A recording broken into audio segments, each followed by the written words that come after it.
جیسے پہلی دفعہ اسی کو دنیا میں کوئی غم پہنچا ہے، باقی تو کبھی دنیا میں کسی کو کوئی غم پہنچا ہے ہی نہیں، حواس باختہ ہو جائے تو یہ اس کی علامت ہے کہ اس کا اللہ پر ایمان نہیں ہے. یہ صرف کہنے کی حد تک ہے.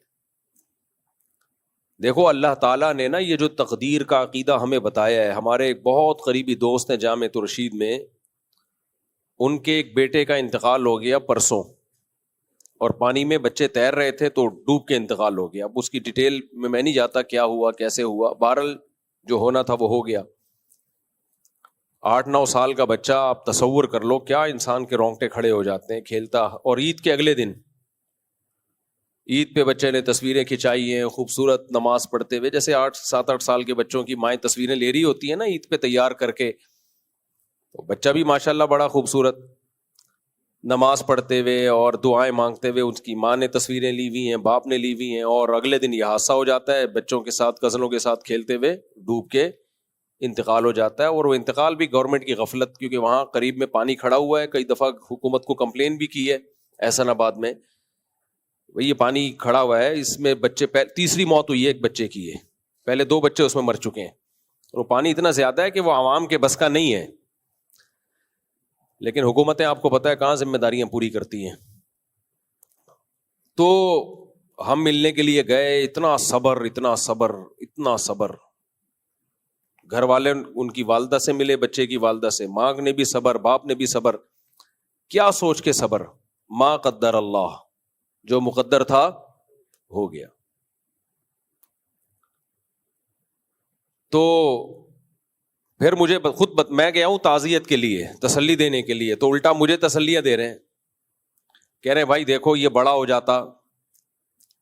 جاتا پتہ نہیں فرما بردار نکلتا یا نافرمان، جنتی ہوتا یا جہنمی، ہمیں کیا پتا. ابھی تو نابالغ بچہ ہے جس کے بارے میں کیا ہے بھائی، جنتی. مسلمان کے بچے کہاں جاتے ہیں؟ نابالغ بچے کا تو کوئی گناہ نہیں ہوتا نا. پھر کہنے لگے کہ ہمیں اس کی موت کا فوراً پتہ چل گیا، اگر گم ہو جاتا کتنے سال ہم روتے رہتے انتظار میں، گیا کہاں. اب کوئی عام آدمی بیٹھا ہو نا تو وہ ان کو بے وقوف کہنا شروع کر دے کہ یار دیکھو بچے کی موت ہوئی ہے اور کیسی الٹی باتیں کر رہے ہیں یہ. اچھا پھر کہنے لگے تیسری بات ہی، اگر بیمار ہوتا ہمارا علاج پہ معلوم نہیں کتنا خرچہ ہو جاتا، طویل عرصے بیمار ہو کے موت واقع ہوتی تو ہم کتنا، ہماری جائیدادیں ختم ہو جاتی اور کتنا وقت صرف ہو جاتا، تو موت بھی اچانک واقع ہو گئی. اس بیماری کے ٹینشنوں سے بھی اللہ نے بچا لیا.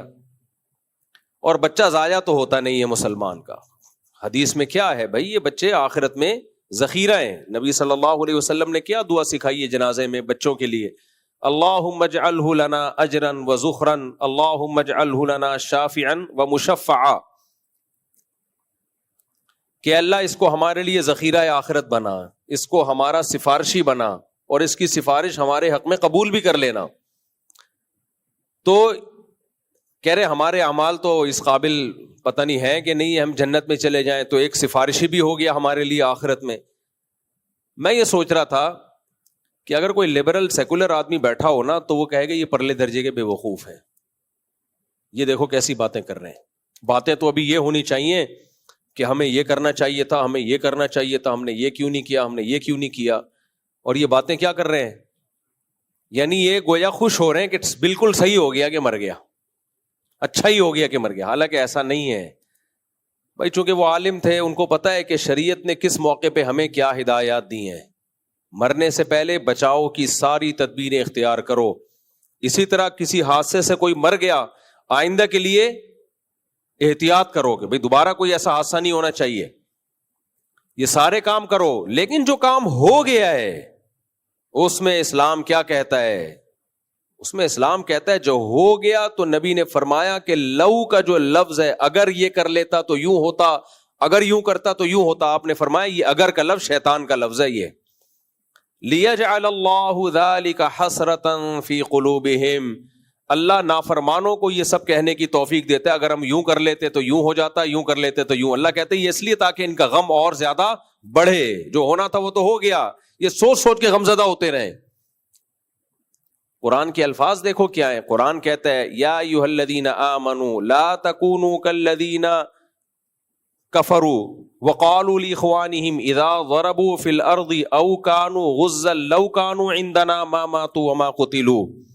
اے ایمان والو کافروں کی طرح باتیں نہ کیا کرو. کافر لوگ جب میدان جنگ میں نکلتے ہیں یا کہیں سفر میں نکلتے ہیں اور مر جاتے ہیں تو پیچھے لوگ کیا کہتے ہیں؟ کاش نہ نکلتا تو نہ مرتا، کاش یہ جنگ میں نہ جاتا تو قتل نہ ہوتا، کاش سفر میں نہ جاتا تو جہاز کریش نہ ہوتا، کاش ٹرین میں نہ جاتا ٹرین کا ایکسیڈنٹ نہ ہوتا، کاش بس میں نہ بیٹھتا بس کھائی میں نہیں گرتی، کاش ٹیکسی میں نہ بیٹھتا آگے ایکسیڈنٹ نہ ہوتا، کاش یہ ہوتا کاش یہ ہوتا. اللہ کہتے ہیں یہ باتیں کون کرتا ہے؟ بولو نا کیا ہو گیا؟ مسلمان کرتے ہیں نا. اللہ کہتے ہیں کافر کرتے ہیں، ان کو کرنے دو. یہ باتیں کس پہ سوٹ کرتی ہیں؟ کافروں کو پشتو میں کہتے ہیں کافر کا بچہ. یہ کس پہ سوٹ کرتی ہیں باتیں؟ کافر کے بچے پہ. مسلمان پہ یہ بات سوٹ نہیں کرتی. مسلمان پہ کیا بات سوٹ کرتی ہے؟ قرآن کہتا ہے، مسلمان کہتا ہے واللہ یحیی و یمیت. بھائی موت زندگی کس کے ہاتھ میں ہے؟ اللہ کے ہاتھ میں.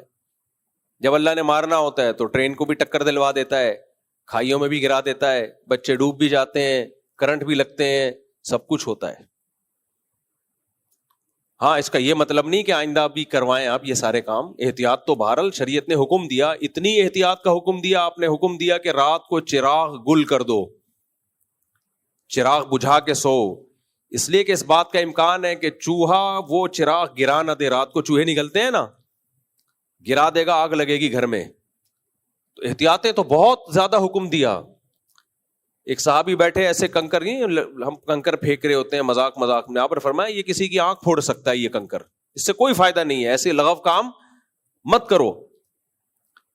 تو احتیاط کا تو بہت حکم دیا. لیکن جب کوئی کام ہو گیا تو قرآن کیا کہتا ہے؟ کافر کہے گا کہ یوں ہوتا تو یوں نہ ہوتا، یوں ہوتا تو یوں نہ ہوتا، اور روتا رہے گا کاش یہ کرتا کاش یہ کرتا. لیجعل اللہ ذلک حسرۃ فی قلوبہم.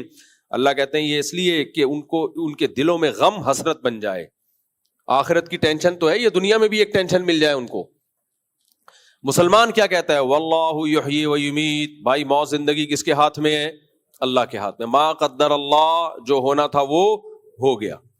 تو میں جب کل تعزیت کے لیے گیا نا ان کے پاس، تو وہ بتا رہے ہیں مجھے کہ بھائی دیکھو اگر زندہ رہتا پتہ نہیں نافرمان نکلتا، اور ہمارے اعمال پتہ نہیں اس قابل ہیں یا نہیں ہے، یہ ہمارے لیے آخرت میں ذخیرہ بن جائے. اور پھر موت بھی آنن فانن ہو گئی، زندہ رہتا بیمار ہوتا، بیماریوں پہ علاج پہ جائیدادیں لٹ جاتی، اس کے بعد موت واقع ہوتی، کتنی ٹینشن میں جاتے ہم، قرضے چڑھ جاتے وغیرہ وغیرہ. سارے اچھے پہلو نکال کے میرے سامنے رکھ دیے. کوئی اور بیٹھا ہوتا وہ سمجھتا کہ شاید ان کا مقصد یہ کہ بہت اچھا ہوا کہ یہ مر گیا، انہیں گویا کہ کوئی غم نہیں ہے. حالانکہ ایسا نہیں ہے. یہ کیسے ہو سکتا ہے ماں باپ کو اولاد کے بچھڑنے کا غم نہ ہو؟ لیکن علم کتنا فائدہ پہنچاتا ہے کہ بھائی شریعت کیا کہہ رہی ہے اس موقع پہ، کیا کہنے کا حکم دے رہی ہے. اچھے پہلو نکالو، برے پہلو مت نکالو. اگر آپ عقل استعمال کرو گے نا شریعت کے مقابلے میں تو سوچتے رہو بیٹھ کے. اللہ نے ہمارا مسئلہ حل کر دیا.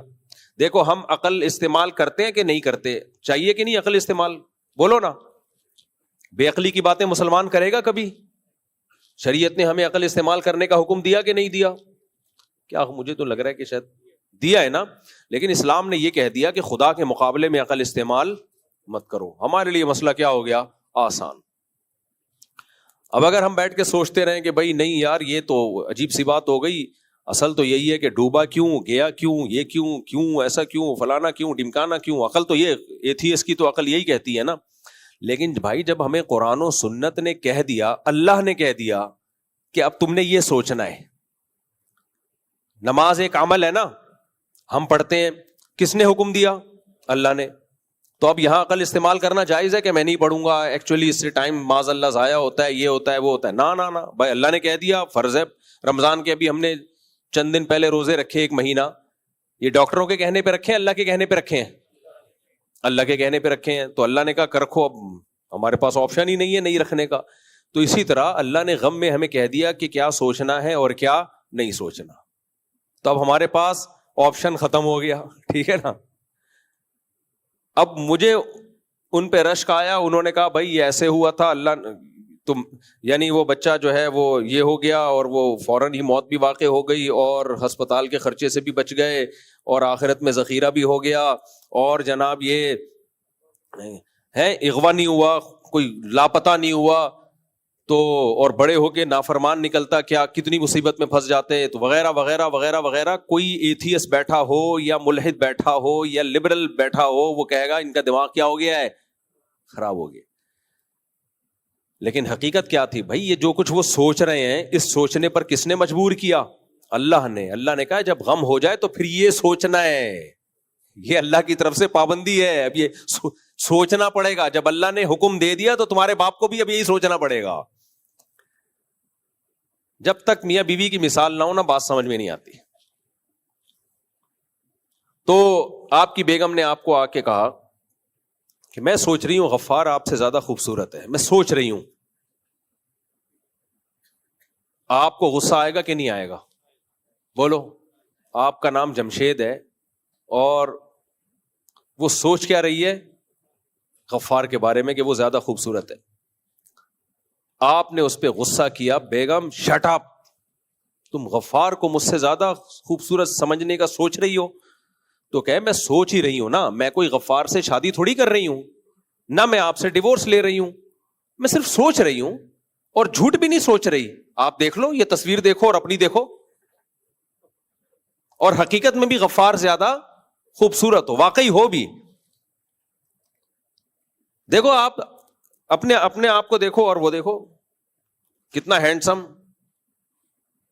تو آپ اس بات پہ مطمئن ہو جاؤ گے, آپ بولو گے بات تو تم نے صحیح کی ہے, واقعی غفار غفار ہے یار, میں تو اس کے مقابلے میں کچھ بھی نہیں ہوں. لہذا تم غلط نہیں سوچ رہی, تم جو سوچ رہی ہو وہ بولو صحیح سوچ رہی ہو, اس لیے میں اب کچھ نہیں کہہ سکتا. یہ کہو گے آپ نہ, آپ اسے بولو گے بیگم یہ بحث الگ ہے, غفار مجھ سے زیادہ خوبصورت ہے یا بدصورت ہے. خوبصورت ہو یا بدصورت ہو, آپ کو یہ سوچنے پر پابندی ہے.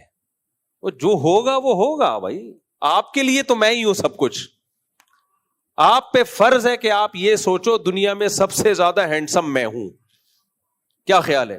یہی ہے کہ بیوی کو آپ نے بولا کہ دیکھو وہ تمہاری فرینڈ تھی کتنی خوبصورت, میں سوچ رہا ہوں کہ وہ بہت خوبصورت ہے. بیوی کو غصہ آئے گا کہ نہیں آئے گا؟ تو آپ نے بیوی کو کہا کہ تمہیں غصہ کیوں آ رہا ہے, تم دیکھ لو تصویر میں دیکھو کیسی خوبصورت ہیروئن جیسی لگ رہی ہے, اور تم اپنے آپ کو دیکھو پورے گھی کا ڈبہ لگ رہی ہو, تم کولیسٹرول کا ڈبہ لگ رہی ہو تم, وہ دیکھو. تو بیگم خوش ہو جائے گی, یہ بات تو صحیح کی آپ نے. بیگم کہے گی بھائی بات آپ صحیح کرو یا غلط کرو, وہ مجھ سے زیادہ خوبصورت ہو یا نہیں ہو, یہ آپ کے سوچنے کا کام نہیں ہے, یہ آپ کی ٹینشن نہیں ہے. اس کے لیے بہت سارے لوگ سوچ رہے ہیں, آپ سوچ کے یہ ٹینشن نہ لیں. تو پتا چلا کہ بعض چیزیں صحیح ہوتی ہیں, پھر بھی آپ کو سوچنے پر پابندی ہوتی ہے کہ بھائی آپ کا ہیڈک نہیں ہے. تو اللہ نے ہمیں غم کے موقع پہ یہ کہہ دیا کہ تمہیں یہ سوچنے پر پابندی ہے کہ غلط ہوا ہے تمہارے ساتھ, اور یہ پابندی ہم کہہ سکتے ہیں کہ ہوا تو غلط ہے لیکن اللہ نے سوچنے پر پابندی لگا دی. نا نا نا نا نا نا, یہ ڈیفرنٹ کیس ہے. وہاں تو غفار واقعی ہینڈسم ہے لیکن شوہر کہہ رہا ہے سوچو مت. وہاں تو دوسری لڑکی بڑی خوبصورت ہے لیکن بیوی کہہ رہی ہے سوچو مت. یہاں اللہ کہہ رہا ہے کہ اگر تم نے یہ سوچا نا کہ میرے ساتھ غلط ہوا ہے تو پھر غلط ہی ہوا ہے, یہ سوچا کہ صحیح ہوا ہے تو پھر یہ غلط صحیح ہی ہوا ہے, میں صحیح کر دوں گا اس کو. تم آخرت میں کہو گے اللہ جو غم مجھے ملا وہ واقعی اچھا ہو گیا میرے ساتھ. اس کی مثال ایسے ہے جیسے اگر تم نے, جمشید کہہ رہا ہے اپنی بیگم سے کہ تم نے میرے بارے میں سوچا نا کہ میں خوبصورت ہوں, اگرچہ یہ سوچنا غلط ہوگا, میں خوبصورت نہیں ہوں, لیکن قدرت نے سسٹم ایسا بنایا تم سوچو گی تو میں ہو جاؤں گا خوبصورت. پھر تو وہ لازمی سوچے گی کہ نہیں سوچے گی؟ کیا خیال ہے بھائی؟ آپ نے بیگم سے کہا بیگم یہ آنٹی بڑی خوبصورت ہے, بیگم کو غصہ آیا تو بیگم کہے گی بھائی خوبصورت ہے تو بھی آپ سوچ نہیں سکتے. لیکن اگر بیگم کہے کہ میرے پاس ایسا کچھ سسٹم ہے اللہ کی طرف سے کہ آپ مجھے میرے بارے میں سوچو میں زیادہ خوبصورت ہوں تو قدرت مجھے خوبصورت کر دے گی, پھر تو آپ لازمی سوچو گے نا بیوی کے بارے میں کہ یہی خوبصورت ہے. حالانکہ وہاں یہ ممکن نہیں ہے، جو خوبصورت ہے وہ خوبصورت رہے گی، جو بدصورت ہے وہ بدصورت رہے گی. لیکن یہاں اللہ نے ہمیں بتا دیا کہ تم غم کو اگر یہ سمجھو گے کہ یہ واقعی میرے ساتھ غلط ہوا ہے تو اللہ کہیں گے غلطی ہوا ہے پھر تمہارے ساتھ. اور اگر سمجھو گے نا کہ اچھا ہوا جو ہوا، ہمارا رب ہمارا خیر خواہ ہے، وہ ہمارے ساتھ اچھا ہی کرتا ہے، تو پھر یہ اچھا ہی ہوگا تمہارے ساتھ، کیونکہ طاقتیں کس کے ہاتھ میں ہیں؟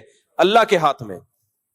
ایک بوڑھا شخص بیمار تھا بخار میں، ہمارے نبی ان کے پاس گئے اور نبی نے تسلی دی، طہور انشاء اللہ، فرمایا یہ بخار یہ گناہوں کو معاف کرے گا تمہارے.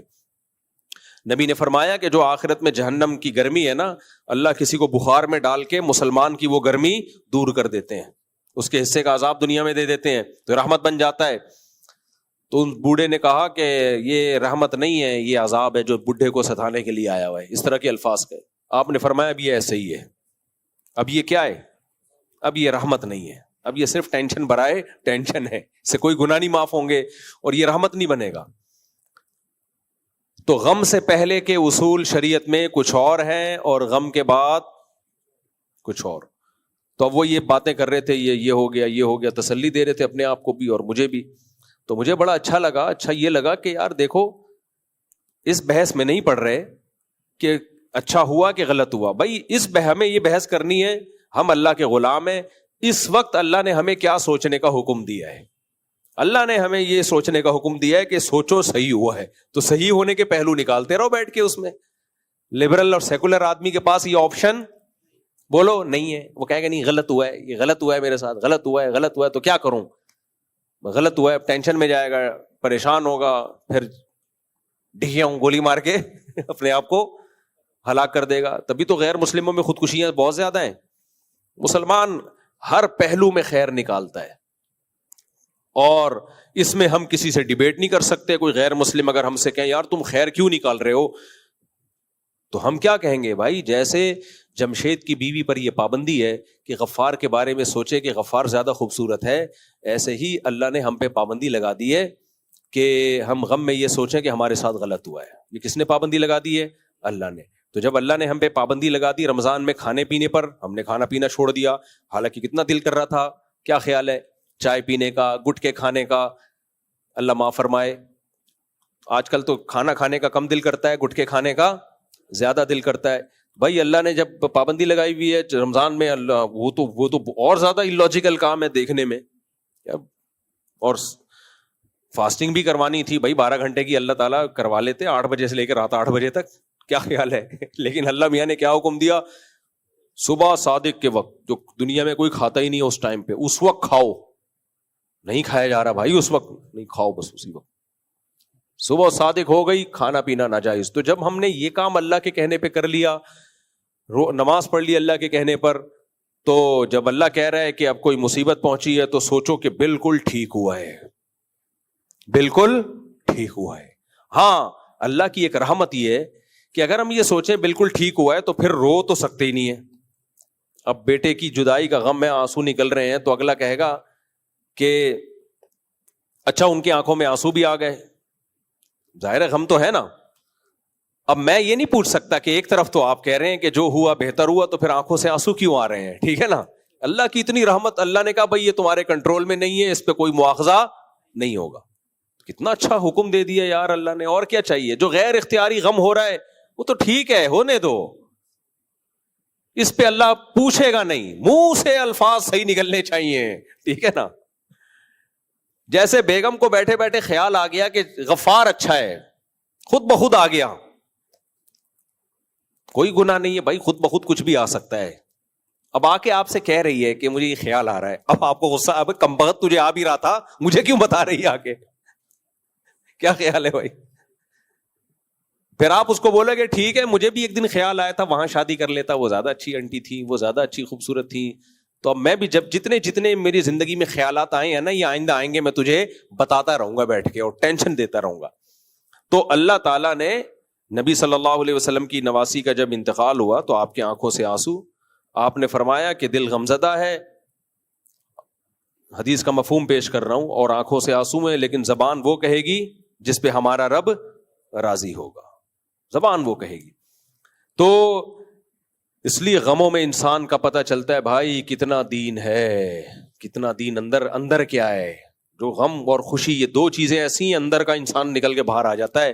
اللہ سے دعا مانگو، ہم کمزور ہیں، اللہ ہمیں غم نہ دے، مصیبتیں نہ دے، اللہ ہمیں پریشانیوں سے اللہ تعالیٰ ہم سب کو بچائے. ہم کمزور لوگ ہیں، ہر ایک کا ایسا حوصلہ نہیں ہوتا جیسے ان کا حوصلہ ہے کہ بچے کی موت پہ اتنا صبر کیا انہوں نے، ماں نے بھی باپ نے بھی. تو ہر ایک کا حوصلہ نہیں ہوتا. اللہ سے عافیت مانگنی چاہیے، لیکن اللہ نہ کرے کوئی غم آ جائے تو بھائی غلط سوچنے پر اللہ نے ہم پر پابندی، اور اللہ کے ہم پر بہت احسان ہو گیا کہ اللہ نے غلط سوچنے پر پابندی لگا دی. اللہ نے کہا تم صحیح سوچو گے، بالکل صحیح ہوا ہے، ٹھیک ہے نا، اسی میں خیر ہے، اسی میں خیر ہے تمہاری. تو یہ جو اللہ کو مانتے ہیں ان کے لیے مسئلہ آسان ہو گیا. کہیں گے بھائی اللہ نے حکم دیا، اب اللہ کے حکم کے آگے تو ہم کچھ کر نہیں سکتے. جیسے یعقوب علیہ السلام کا بیٹا گم گیا تو وہ کیا کہتے رہے آخر تک، اعلم من اللہ ما لا تعلمون. تو یہ ایک دینداری کا نا بہت بڑا معیار ہے. تو اس لیے میرے بھائی اللہ چاہتے ہیں غم صرف ایک ہی ہو، کون سا؟ آخرت. اس کے علاوہ غم فری زندگی ہونی چاہیے انسان کی، جو ہوتی نہیں ہے، کچھ نہ کچھ پریشانی آتی ہیں، صبر کرنا ہے، لیکن جو پالنا ہے نا غم، وہ اللہ نے ان آیتوں میں بیان کر دیا. فرمایا کہ یہ لوگ کیا ہیں، ان الانسان خلق ہلوعا اذا مسہ الشر جزوعا واذا مسہ الخیر منوعا الا المصلین الذین هم علی صلاتهم دائمون والذین هم لفروجهم سے پہلے والی آیت میں کیا تھا کہ والذین هم من عذاب ربهم مشفقون، کہ یہ ڈرتے صرف ایک چیز سے ہیں، وہ آخرت کے عذاب سے. نبی صلی اللہ علیہ وسلم نے فرمایا جس نے ایک فکر بنا لی نا کہ میرا اصل ہدف کیا ہے، آخرت، اصل ہدف وہ ہے، تو آپ صلی اللہ علیہ وسلم نے فرمایا اللہ اس کی ساری فکروں کو سمیٹ دے گا. اور جس نے ایک آخرت کی فکر کو فکر نہیں بنایا اس کی فکریں بکھیر دے گا اللہ تعالیٰ. اتنی ٹینشنیں ہوں گی نا اس کے اوپر، اتنی پریشانیاں، اتنی ٹینشنیں، اسے پتہ ہی نہیں چلے گا کہ میرا اصل کامیابی کہتے کس کو ہے، اس کو یہی نہیں پتا چلے گا.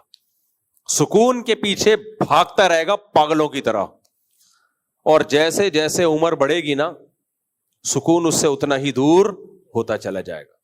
دیکھو دنیا پرس آدمی جس نے آخرت کو ہدف نہ بنایا ہو، اس کی نظر میں کامیابی کی ڈیفینیشن کیا ہے؟ مال مل جائے اور شہرت اور عزت. کیا خیال ہے؟ یہ تین چیزیں مل جائیں، یہی ہے نا. اور ان تینوں چیزوں سے مقصد کیا ہے؟ سکون ہوگا. اس کو لذت ان تین چیزوں میں ہوتی ہے. مال سے کیا ہوگا؟ عیاشی کرے گا. ایسا ہی ہے نا. اب مجھے ایک بات بتاؤ، ایک آپ کے پاس جو تھے عیاشی کے پیسے نہیں تھے، صحت ہے عیاشی کے لائق. ایک آدمی آپ کو کہے کہ یہ 1 کروڑ روپے میں تمہیں دے رہا ہوں، نائٹ کلب میں جا کے عیاشی کرنا. لیکن یہ 1 کروڑ روپے لوگے نا، اس میں ایک فالٹ یہ ہے کہ جو یہ پیسے لے گا اس میں طاقت ختم ہو جائے گی عیاشی کی. تو اب آپ لوگے وہ پیسے، اب بولو گے بھائی فائدہ کیا جب میرے. اور آسان مثال، آپ کو پستے کھانے کا بہت شوق تھا. میں مثال بھی وہ دیتا ہوں جس کا مجھے شوق ہوتا ہے. خیر، پستے کھانے کا بہت شوق تھا. کسی نے کہا کہ یہ پستہ میں آپ کے لیے ارینج کر رہا ہوں، روزانہ آپ کو اتنا پستہ مل جائے گا، لیکن نہ دانت رہیں گے چبانے کے قابل اور نہ آپ کے معدے میں طاقت ہوگی کہ اس کو ہضم کر سکو. تو ایسا پستہ قبول ہوگا آپ کو؟ بولو کہ ایسے پستے کا میں کیا کروں گا جس کو میں چبا بھی نہیں سکتا اور جس کو میں پیٹ میں، تو پستہ تو ملے گا لیکن وہ پستہ آپ کی خوشی میں اضافہ نہیں کرے گا بلکہ غم میں اضافہ کر دے گا الٹا، کہ یار ایسے ٹائم پہ ملا کہ جب پیٹ میں آنت نہیں اور منہ میں دانت نہیں. ہوتا یہ ہے کہ دنیا پرس آدمی جو دنیا کو ہدف بناتا ہے تو ایک وقت تک تو اللہ اگر چاہے اس کو عیاشی مل جاتی ہے، لیکن 2 خوف اس پر ایسے مسلط ہوتے ہیں نا جو اسے گھن کی طرح، دیمک کی طرح چاٹتے ہیں اس کو. ایک بڑھاپا اور ایک موت کا خوف. یہ 2 خوف اللہ نے ایسے لگا دیے جس سے کوئی انسان بچ نہیں سکتا. یعنی قرآن کے الفاظ دیکھو، وَلَوْ كُنْتُمْ فِي بُرُوجٍ مُشَيَّدَةٍ، مضبوط قلعوں کے اندر بند ہو جاؤ گے بھی نا تو بھی آپ بیٹھے بیٹھے مر جاتے ہو. آپ نے کتنے گارڈ رکھ لیے، ہارٹ اٹیک سے مر گئے. گارڈ آپ کو ہارٹ اٹیک سے تھوڑی بچا سکتا ہے. گردے فیل ہو گئے, ایکسیڈنٹ ہو گیا, جہاز کریش ہو گیا, ٹرین کا حادثہ ہو گیا, کیا امریکہ میں نہیں لوگ مرتے؟ کیا جاپان میں نہیں لوگ مرتے؟ تو یہ موت کا خوف اللہ اس کے اوپر مسلط کرتے ہیں ہر وقت, یہ خوف کہ یار مر گیا تو کیا ہوگا, مر گیا تو. اور یہ میں نے دیکھا ہے لوگوں میں. دوسرا بڑھاپا. دوسرا کیا ہے؟ جیسے ہی بوڑھے ہوتے ہیں نا یہ لوگ ساتھ چھوڑنا شروع کر دیتے ہیں, کیونکہ وہ بوڑھا بیچارہ کسی کو کیا انٹرٹین کرے گا. آپ کے پوتے نواسے ہیں تو وہ تو کسی, آج کل تو وہ بھی نہیں پوچھتے, بے دین جو ہوتے ہیں. تو وہ جوانی ختم, وہ دولت ہے لیکن نہ کھا سکتے ہیں, نہ پہن سکتے ہیں, نہ پی سکتے ہیں, اور آہستہ آہستہ وہ بڑھاپا بتا رہا ہوتا ہے کہ اب تیرا ٹائم آ گیا. یہ دو خوف انسان کو ایسا مارتے ہیں نا, ایسا ٹینشن دیتے ہیں کہ یہ مصنوعی خوشیاں لے رہے ہوتے ہیں. ہم نے جو اوریجنل خوش ہے نا وہ صرف اللہ والوں کو ہی دیکھا ہے. اچھا, بہت سے لوگ یہ سمجھتے ہیں کہ ہم خوش ہیں, ہمیں کوئی پریشانی نہیں, ہم تو بڑی لائف کو انجوائے کر رہے ہیں. ایسا ہوتا نہیں ہے. انہوں نے خوش لوگ دیکھے نہیں ہوتے, اصل میں اپنی جیسی ٹینشنوں میں گھرے ہوئے لوگ دیکھے ہوتے ہیں, تو وہ سمجھتے ہیں کہ خوشی اسی کا نام ہے. تو کبھی کچھ ٹینشن فری لوگوں کے ساتھ ٹائم گزارے نا, ہم نے گزارا ہے, اس لیے میں کہہ رہا ہوں. ہم نے کالج کا دور بھی دیکھا ہے اور مدرسے میں بزرگوں کے ساتھ بھی ٹائم گزارا ہے, تو دونوں کو کمپیئر کیا ہے ہم نے.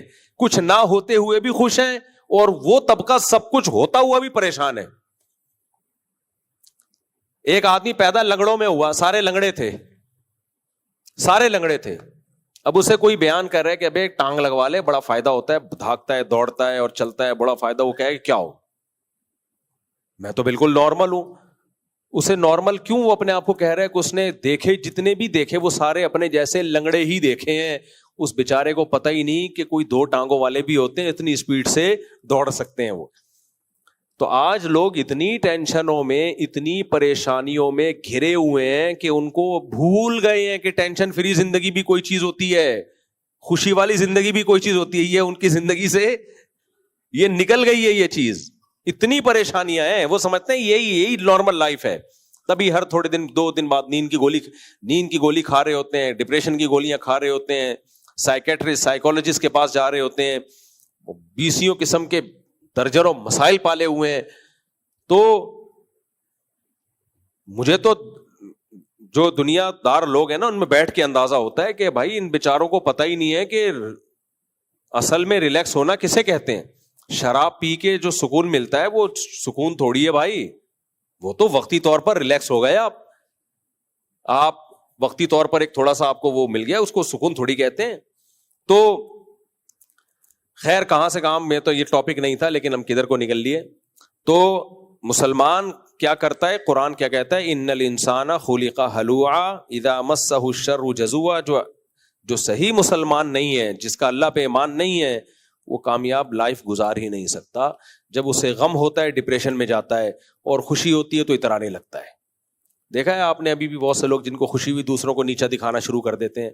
مشہور ہے نا کہ جب نئی نئی دولت آتی ہے تو انسان اوقات سے باہر نکل جاتا ہے. ایک انڈین شاعرہ ہے, اس کا بڑا اچھا شعر ہے, اکثر میں سناتا رہتا ہوں کہ جو خاندانی رئیس ہیں وہ مزاج رکھتے ہیں نرم اپنا. تمہاری دولت بتا رہی ہے, تمہارا لہجہ بتا رہا ہے تمہاری دولت نہیں ہے. تمہارا اسٹائل بتا رہا ہے ابھی نیا پیسہ ہے تمہارے پاس, اپنی اوقات بھول گئے ہو. جو ہمیشہ سے دولت مند ہوتے ہیں نا وہ ایسے نہیں ہوتے کہ وہ بہت زیادہ اپنی دولت کی نمائش کی کوشش کریں. خیر, تو اللہ تعالیٰ نے قرآن میں کیا فرمایا, انسان جلد باز ہے, جب کوئی مصیبت پہنچتی ہے تو بے صبر ہو جاتا ہے.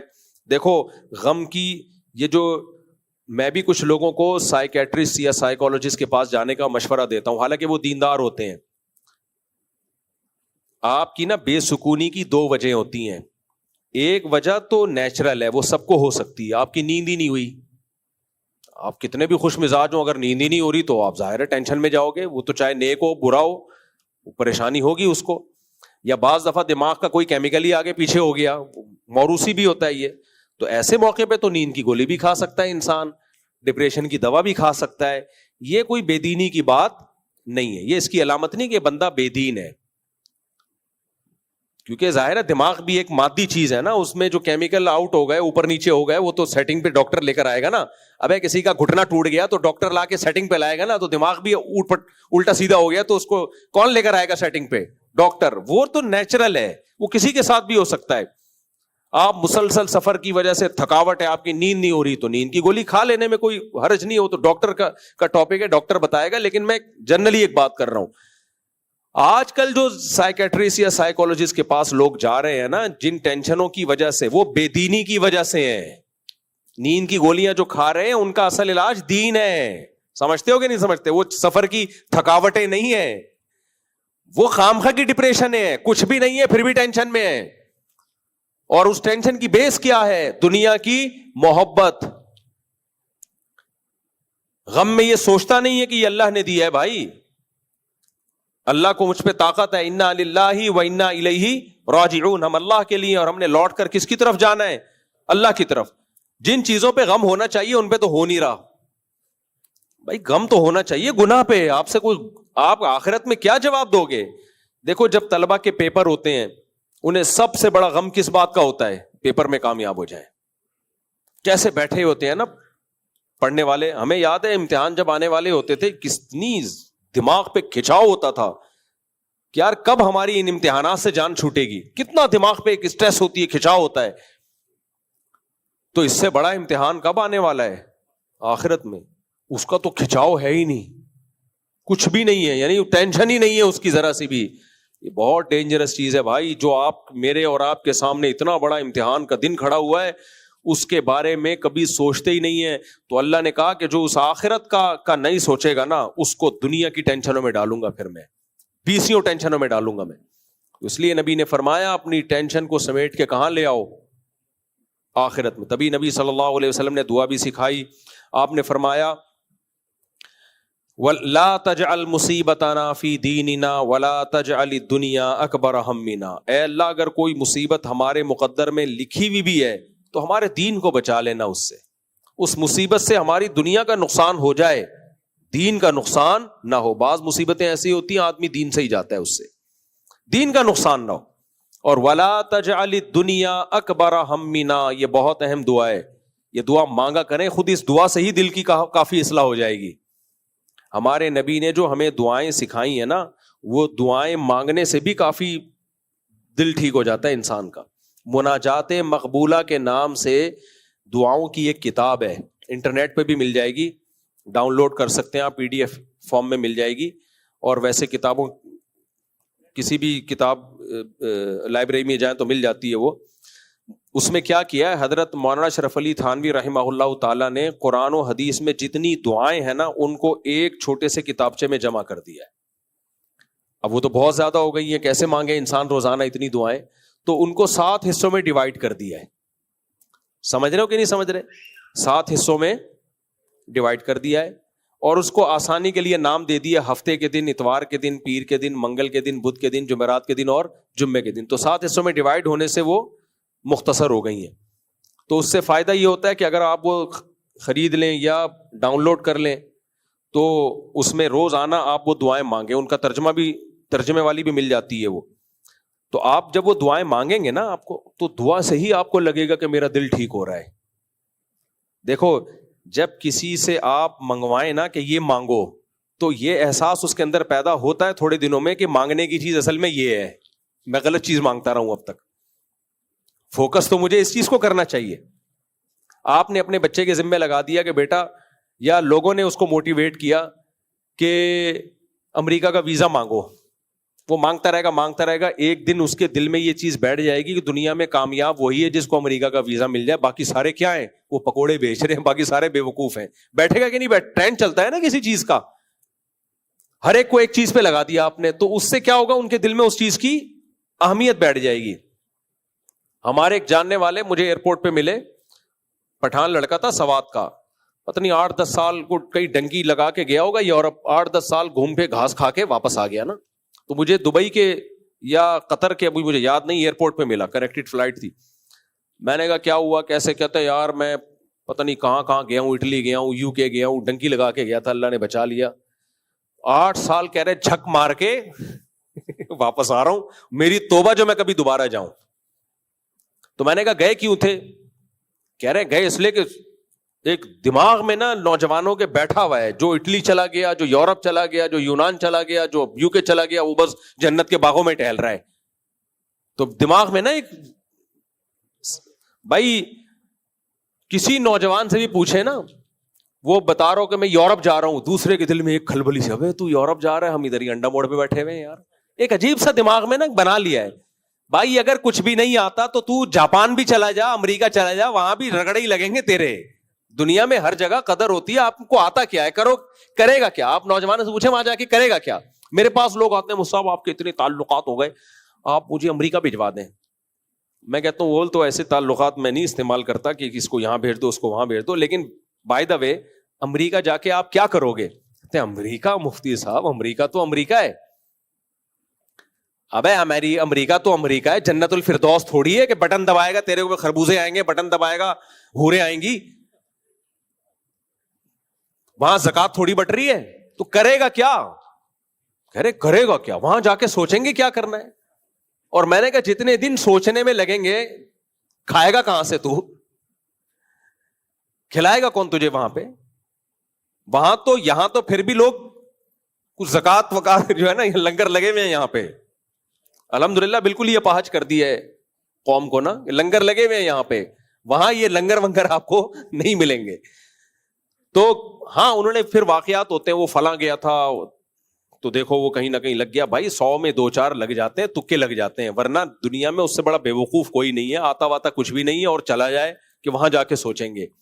تو کیوں سوچو گے وہاں جا کے؟ بھائی پہلے تو آپ یہاں سے کوئی لنک بناؤ, کوئی دیکھو کوئی آپ کو جاب مل رہی ہے, اور پھر وہ بندہ بھی ایماندار ہے. تو وہ مجھے وہ یاد آئے, سوات کا بندہ گھوم گھام کے 8-10 سال لگا کے واپس آیا, اور کان پکڑ کے کہتا ہے میری توبہ جو میں نے زندگی یہاں پہ برباد کی ہے. تو میں نے کہا گئے کیوں تھے؟ تو گئے اس لیے تھے کہ ایک ٹرینڈ چل رہا تھا کہ جو باہر جاتا ہے وہ کیا ہوتا ہے؟ کامیاب. تو اس سے ہمیں پتا چلتا ہے بھائی جس چیز کا ٹرینڈ چلتا ہے, جو چیز زبانوں پہ ہوتی ہے, جو چیز سنی جاتی ہے, صحیح ہو یا غلط ہو, بہرحال اس کی اہمیت دل کے اندر بیٹھتی ہے. تو مناجات مقبولہ میں جو دعائیں ہیں جب آپ پڑھیں گے نا بار بار اللہ سے وہ چیزیں مانگیں گے, تو آپ کے حق میں وہ ٹرینڈ چل پڑا ہے. آپ کو پتا چل جائے گا بھائی مانگنے کی چیز تو یہ تھی, میں کیا مانگتا رہا ہوں آج تک. اصل تو اس چیز کو فوکس کرنا چاہیے. تو اس میں ایک دعا ہے, لا تجعل الدنیا اکبر ہمنا. مجھے بڑا مزہ آتا ہے یہ دعا مانگنے میں. اے اللہ دنیا کو ہماری بڑی فکر نہ بنا دینا, اتنا گھٹیا نہ بنانا ہمیں کہ اس مسافر خانے کو ہم اپنا باپ بنا لیں. میں تو اس لیے دعا مانگتا ہوں کہ ہم تو دنیا آپ سے زیادہ دیکھ رہے ہیں نا, تو میرے بگڑنے کے چانسز آپ سے بولو بہت زیادہ ہیں, زیادہ نہیں ہے. بگڑنے کا آپشن, چانسز تو خطرناک لفظ ہے, اللہ بچائے. آپشن میرے پاس بگڑنے کے چانسز بھی ہیں, بگڑنے کا آپشن میرے پاس زیادہ ہے. سمجھ رہے ہو کہ نہیں سمجھ رہے؟ پھر جہاں بھی جا رہے ہیں لوگ جھک جھک کے سیلفیاں, السلام علیکم مفتی صاحب, السلام علیکم, ہاتھ بھی چوم رہے ہیں بعض لوگ, اور جو ہے تشریف لائیں میرے ساتھ سیلفی. اتنے بڑے بڑے لوگ سیلفی لے رہے ہوتے ہیں اور بتا رہے ہوتے ہیں آج تک کسی کے ساتھ سیلفی نہیں لی ہم نے. کہہ رہے ہیں آپ کے ساتھ سیلفی. تو بگڑنے کے چانس کس کے زیادہ ہیں؟ بولو میرے زیادہ ہیں. میں اپنی اوقات بھول جاؤں, میں سمجھوں کہ شاید میں بھی کوئی بہت نیک آدمی ہوں. بعض دفعہ یہ ہوتا ہے آدمی کو اپنی اوقات پتہ ہوتی ہے, دوسرے بتا کے نا اس کو اس کی اوقات بھلا دیتے ہیں. ہمارے ایک جاننے والے مولانا صاحب تھے, ان کی اوپر کی سیٹنگ آؤٹ ہو گئی نا, اتنی آؤٹ ہو گئی کہ ان کو کوئی بوڑھا آدمی نصیحت کرے ان کو غصہ آئے. بوڑھے کو ڈانٹ دیتے تھے بڑی محفل میں, حالانکہ ینگ تھے وہ. ہمیں غصہ آتا یار آپ ٹھیک ہے عالم ہو لیکن آپ جوان ہو, اگر کوئی بوڑھا سفید ریش آدمی آپ کو سمجھا رہا ہے تو بوڑھے کے احترام کا تقاضا ہے کہ غصے تو نہ ہو نا, آپ سن لیں انکل ٹھیک ہے میں غور کروں گا, غصے کیوں ہو رہے ہو بھائی. انہوں نے یہ حرکتیں شروع کر دی. اچھا ان کے بھی مریدین تھے, ہاتھ چومتے. اب کسی کو نہیں پتا چلے گا کس کی بات کر رہا ہوں, بہت پرانا واقعہ ہو گیا. ان کے مریدین ان کے یہی ہے کہ ہاتھ بھی چوم رہے ہیں, اور اس وقت سیلفیوں کا زیادہ رواج تھا نہیں, موبائل کیمرے نہیں ہوتے تھے اس وقت. تو پھر وہ ذکر بھی کرا رہے ہیں لوگوں کو, مرید آ رہے ہیں اور مرید پھر خواب بھی سنا رہے ہیں, میں نے آپ کے بارے میں یہ دیکھا. مرید بھی ایسے ایسے خواب سناتے ہیں نا, میں نے یہ دیکھا جنت الفردوس میں ٹہل رہے ہیں آپ, میں نے دیکھا آپ کی 10 انگلیاں گھی میں. وہ تو سنا ہوگا نا. اور میری گندگی میں وہ پیر صاحب کہتے تھے نا, مرید آیا, پیر صاحب میں نے دیکھا کہ آپ کی 10 انگلیاں شہد میں اور میری پخانے میں. پیر نے کہا یہی تو فرق ہے. تو اس نے کہا پورا خواب تو ختم ہونے دیں, آپ میری انگلیاں چاٹ رہے تھے, میں آپ کی انگلیاں چاٹ رہا تھا. خیر, تو وہ بھی ایک پیر صاحب, مریدوں نے ان کو بہت وہ اٹھا لیا نا. تو اب وہ کیا ہوا کہ وہ بدتمیزی, ہر ایک سے بدتمیزی. تو میں پریشان ہوتا تھا ان کو ہو کیا گیا ہے. تو ہمارے کسی دوست نے بڑا اچھا تجزیہ کیا. انہوں نے کہا مفتی صاحب ان کا قصور نہیں ہے, اصل میں ان کو اپنے بارے میں وہم ہو گیا کہ میں بہت نیک ہوں, تو اس وہم کی وجہ سے بےچارے ایسے ہو گئے. بعض دفعہ انسان اپنی بارے میں خوش فہمی میں آ جاتا ہے کہ میں کیا ہوں, میں نیک ہوں. لوگ اتنی تعریفیں کر دیتے ہیں, آدمی سمجھ لگتا ہے. انسان دوسروں کی تعریفوں سے اتنا متاثر ہوتا ہے نا, اپنے عیب اس کی نظروں سے چھپ جاتے ہیں. یہ بالکل ایک حقیقت ہے.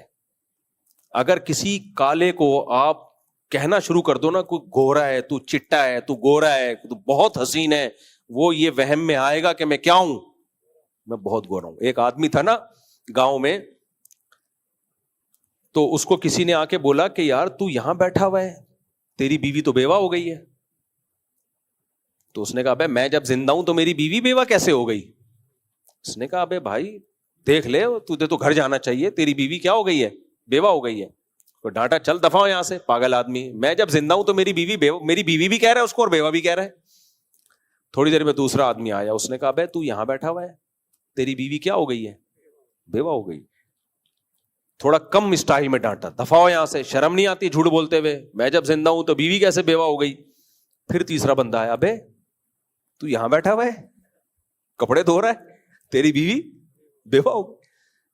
تو اب تھوڑا سا اس کو وہم ہونا شروع ہو گیا کہ شاید بیوہ ہو گئی. ہنس دیا کہ جاؤ یار تم لوگ مذاق کر رہے ہو نا تم لوگ میرے ساتھ. چوتھا آیا, یار غفار تجھے کسی نے بتایا نہیں کہ تیری بیوی بیوہ ہو گئی ہے. تو شروع میں تو مذاق سمجھا, جب 10 15 20 25 30 لوگوں نے کہا بھاگ رہے گھر, تگڑ تگڑ تگڑ. لوگ کہہ رہے کیا ہو گیا, کہہ رہے بھائی میری بیوی بیوہ ہو گئی. یہ انسان پر میڈیا کا اثر ہوتا ہے. تو وہ تو بیوی بیوہ ہونے کے لیے تو 25-30 آدمی چاہیے تھے اس کو یہ وہم ڈالنے کے لیے. اپنی تعریف 2 بندوں سے بھی آدمی سن لے تو یقین کر لیتا ہے یار یہ بندہ کیا کہہ رہا ہے. ہمارے والد صاحب ایک لطیفہ سناتے تھے, جب بھی میں کہتا ہوں نا یہ بندہ ٹھیک کہہ رہا ہے, مجھے والد صاحب کا اسٹائل یاد آ جاتا ہے. اصل میں والد صاحب ایک لطیفہ سناتے تھے, ایک مولوی صاحب بیمار تھے نا, تو مختلف حکیم آئے, سجیشن دی کہ اس کو کریلے کا جوس پلاؤ. ٹھیک ہے, حکیم لوگ تو یہی پلاتے ہیں. ایک نے کہا کہ ان کو جو ہے وہ ایسا کرو کہ فلانی معجون کھلا دو, فلانی معجون کھلا دو. وہ مولوی صاحب آنکھیں بند کر کے پڑے ہوئے ہیں نا, جیسے بالکل بے ہوش, آنکھ ہی نہیں کھل رہی. ایک نے کہا ان کو دودھ جلیبی کھلاؤ, مولوی صاحب کی ایک دم آنکھ کھلی. ایک نے کہا ان کو کیا پلاؤ, دودھ جلیبی, ایک دم مولوی صاحب حرکت میں آئے نا. اچھا وہ کہہ کے خاموش ہو گیا. پھر دوسرے نے کہا ان کو فلانے کا جوس پلاؤ, فلانے کا جوس پلاؤ. تو مولوی صاحب کا خیال تھا لوگ اس کی بات کو خود ہی ویلیو دیں گے, دودھ جلیبی والی کی بات کو, تو وہ لوگ ویلیو دے نہیں رہے. تو پھر مولوی صاحب نے پوری آنکھیں کھولی, بولے بھائی اس کے بھی تو سنو کیا کہہ رہے, اس کی بھی تو سنو کیا کہہ رہی. تو انسان کے فیور میں جو چیز جاتی ہے نا, وہ چیز انسان کو بہت اچھی طرح سنائی بھی دیتی ہے, اس کا مطلب بھی سمجھ میں آتا ہے, بھلے وہ انگلش میں ہو پھر بھی سمجھ میں آئے گی, وہ پشتو میں ہو, پنجابی میں ہو, پھر بھی. تو انسان جتنا بیڑا غرق انسان کا اپنی تعریف سن کے ہوتا ہے نا, اتنا کسی چیز سے بیڑا غرق نہیں ہوتا. اور جتنا اپنی برائیاں سن کے سنورتا ہے انسان, اس کو اپنی اصلاح کا موقع ملتا ہے, اتنا کسی چیز سے سدھرتا نہیں ہے. ہاں 2 چیزیں ہیں اس میں, اتنی برائیاں سنے کہ مایوس ہونے لگے پھر نقصان ہوتا ہے, تو اس میں اتنا حوصلہ ہونا چاہیے کہ مایوس نہ ہو, اور یہ فرق کر سکے کہ کون سی برائی ٹھیک ہے اور کون سی برائی ٹھیک نہیں ہے. یہ اس میں تجزیے کی صلاحیت ہونی چاہیے, کیونکہ بعض دفعہ جو برائی نہیں ہوتی وہ بھی آپ سنتے رہو گے تو پھر مایوسی کی طرف جانے لگتا ہے, پھر اس میں موٹیویشن نہیں ملتی. اور تعریف سن کے اگر اس میں اتنا حوصلہ ہے, ظرف بڑا ہے کہ وہ یہ دیکھے کون سی تعریف درست ہے اور کون سی درست نہیں ہے, یہ فرق کرنا جانتا ہو. نمبر 2, وہ تعریف سن کے چوڑے میں نہ آ جائے, بلکہ وہ یہ سمجھے بھائی یہ گاڈ گفٹڈ ہے, اس میں میرا کمال نہیں ہے, یہ بھیک میں ملی ہے مجھے خدا کی طرف سے, تو اس میں میں نے اور تواضع کرنی ہے اور اللہ کا شکر ادا کرنا ہے اور زیادہ متواضع بننا ہے. جب ایک نعمت اللہ نے مجھے دی ہے, دیکھو ہمارے نبی صلی اللہ علیہ وسلم کی اگلی پچھلی سب خطائیں اللہ نے معاف کر دی اور قرآن میں نازل بھی کر دیا. ہمیں اگر کوئی آ کے کہے کہ آپ کی اگلی پچھلی ساری خطائیں معاف اور آپ کنفرم جنتی ہو, تو میرا خیال ہے ہم سے بڑا بدماش پھر دنیا میں کوئی نہیں ہوگا. پھر ہم سب کچھ کریں گے 27ویں میں آ کے بخشوائیں گے اپنے آپ کو, ٹھیک ہے نا, سب کچھ کریں گے. لیکن سید الانبیاء صلی اللہ علیہ وسلم کو خوشخبری سنائی گئی, لیغفر لک اللہ ما تقدم من ذنبک وما تأخر. اس کے بعد آپ کی تہجد میں اور اضافہ ہو گیا. آپ نے اتنی لمبی لمبی تہجد پڑھی آپ کے پاؤں میں ورم آ جاتے تھے. سیدہ عائشہ فرماتی ہیں میں نے کہا کہ آپ اتنی عبادت کیوں کرتے ہیں, آپ کی تو اللہ نے سب بخش دیا ہے. فرمایا افلا اکون عبدا شکورا, تو کیا میں اللہ کا شکر گزار نہ بنوں. اس کے تواضع کا تقاضا ہے کہ میرا رب اتنا مہربان ہے تو مجھے تو اور اس کی عبادت کرنی چاہیے.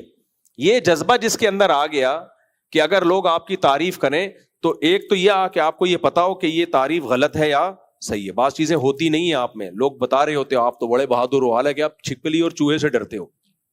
آپ فرض کرنے لگتے ہو میں کیا ہوں, بہت بہادر ہوں. لوگ کہتے ہیں آپ بڑے سخی ہو, حالانکہ آپ بیوی کے واجب حقوق بھی ادا نہیں کر رہے ہوتے. ایک دفعہ دوست کو چائے پلا دی ہوتی ہے, لوگ کہہ دیے تو سخی, تو آپ اس وہم میں آ گئے ہوتے میں واقعی کیا ہوں, سخی ہوں. تب بیگم نے ایک دن بول دیا کہ آپ کبھی کچھ خرید کے نہیں دیا, تو آپ کو غصہ آتا ہے کہ مجھے تو دنیا سخی کہتی ہے اور یہ سسرال دیکھو. سسرال دیکھو بھائی, دنیا کے کہنے سے آپ کو خوش فہمی ہو گئی ہے, آپ غلط فہمی میں مبتلا ہو گئے, آپ ہو نہیں. دوست کہہ دیتے ہیں آپ کے اخلاق بہت اچھے ہیں, ایک دن بیگم نے کہہ دیا کہ آپ کے تو اخلاق اچھے نہیں, تمیز سے بات نہیں کرتے, آپ کا میٹر کیا ہو گیا 60. یار میرے تو دوست کہتے ہیں میرے اخلاق اچھے ہیں اور یہ دیکھو. بھائی دوستوں کا معاملہ اور ہوتا ہے, ان سے کتنی دیر ملاقات ہوتی ہے, اصل کہاں کے ہیں.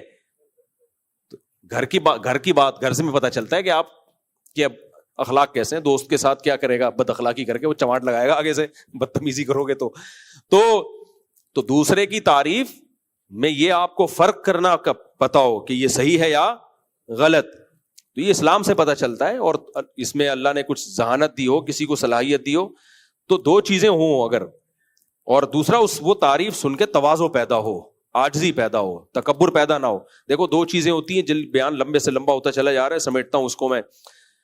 دو چیزوں میں فرق کرنا بڑا مشکل ہوتا ہے. ایک ہے احساس کمتری اور ایک ہے تواضع. ہمارے ہاں تصور یہ ہے کہ آپ کے اندر اگر کوئی خوبی ہے تو آپ سمجھیں کہ نہیں ہے. نا نا نا نا, اگر آپ کے اندر کوئی خوبی ہے اور آپ کو یہ وہم ہو گیا کہ نہیں ہے, تو یہ احساس کمتری ہے, آپ دنیا میں کچھ بھی نہیں کر سکتے. جب آپ کو اپنی صلاحیتوں کا ہی نہیں پتا ہے. مثال کے طور پر دیکھو, ایک 10 کلو کا آٹا رکھا ہوا ہے, آپ نے یہاں سے اٹھا کے یہاں رکھنا ہے اور اس کے آپ کو 50 روپے ملیں گے. آپ کو کسی نے وہم ڈال دیا کہ آپ کمزور ہو, آپ 10 کلو کا آٹا نہیں اٹھا سکتے, تو آپ انسانیت کی خدمت سے بھی گئے اور جو 50-100 روپے آپ کو ملنے تھے اس سے بھی آپ گئے, آپ ناکام آدمی ہو. آپ کو پتا ہونا چاہیے کہ 10 کلو کا آٹا ہے تو میں تو 20 کلو اٹھا سکتا ہوں, آپ ٹھک کر کے اٹھا کے رکھ دو گے. تو آپ کے اندر اگر کوئی صلاحیت ہے, اس صلاحیت کو نہ ماننا یہ تواضع نہیں ہے, یہ ناشکری ہے, یہ احساس کمتری ہے. آج تواضع اس کو سمجھا جاتا ہے کہ میں خاکسار, میں کیا بولوں میں مثال میں, ایک مثال آ رہی ہے ذہن. ایک آدمی سے کسی نے پوچھا کہ تمہارا نام کیا ہے, اس نے کہا کلب حسین, یعنی حسین کا کتا. بڑا تواضع والا نام تھا. اب اس سے پوچھا تمہارا نام کیا ہے, اس نے بولا یار اب حسین کا کتا سے زیادہ کیا تواضع ہوگی. تو اس نے کہا خنزیر اللہ, اللہ کا کتے سے بھی بدتر کیا بنا دیا اپنے آپ کو, خنزیر. تو یہ تواضع کا پروگرام چل رہا ہے, یہ تواضع نہیں ہے میرے بھائی. تبھی ہمارے حضرت مفتی رشید احمد صاحب رحمہ اللہ تعالی اس بات کو ناپسند کرتے تھے کہ لوگ اپنے نام کے ساتھ احقر لکھیں.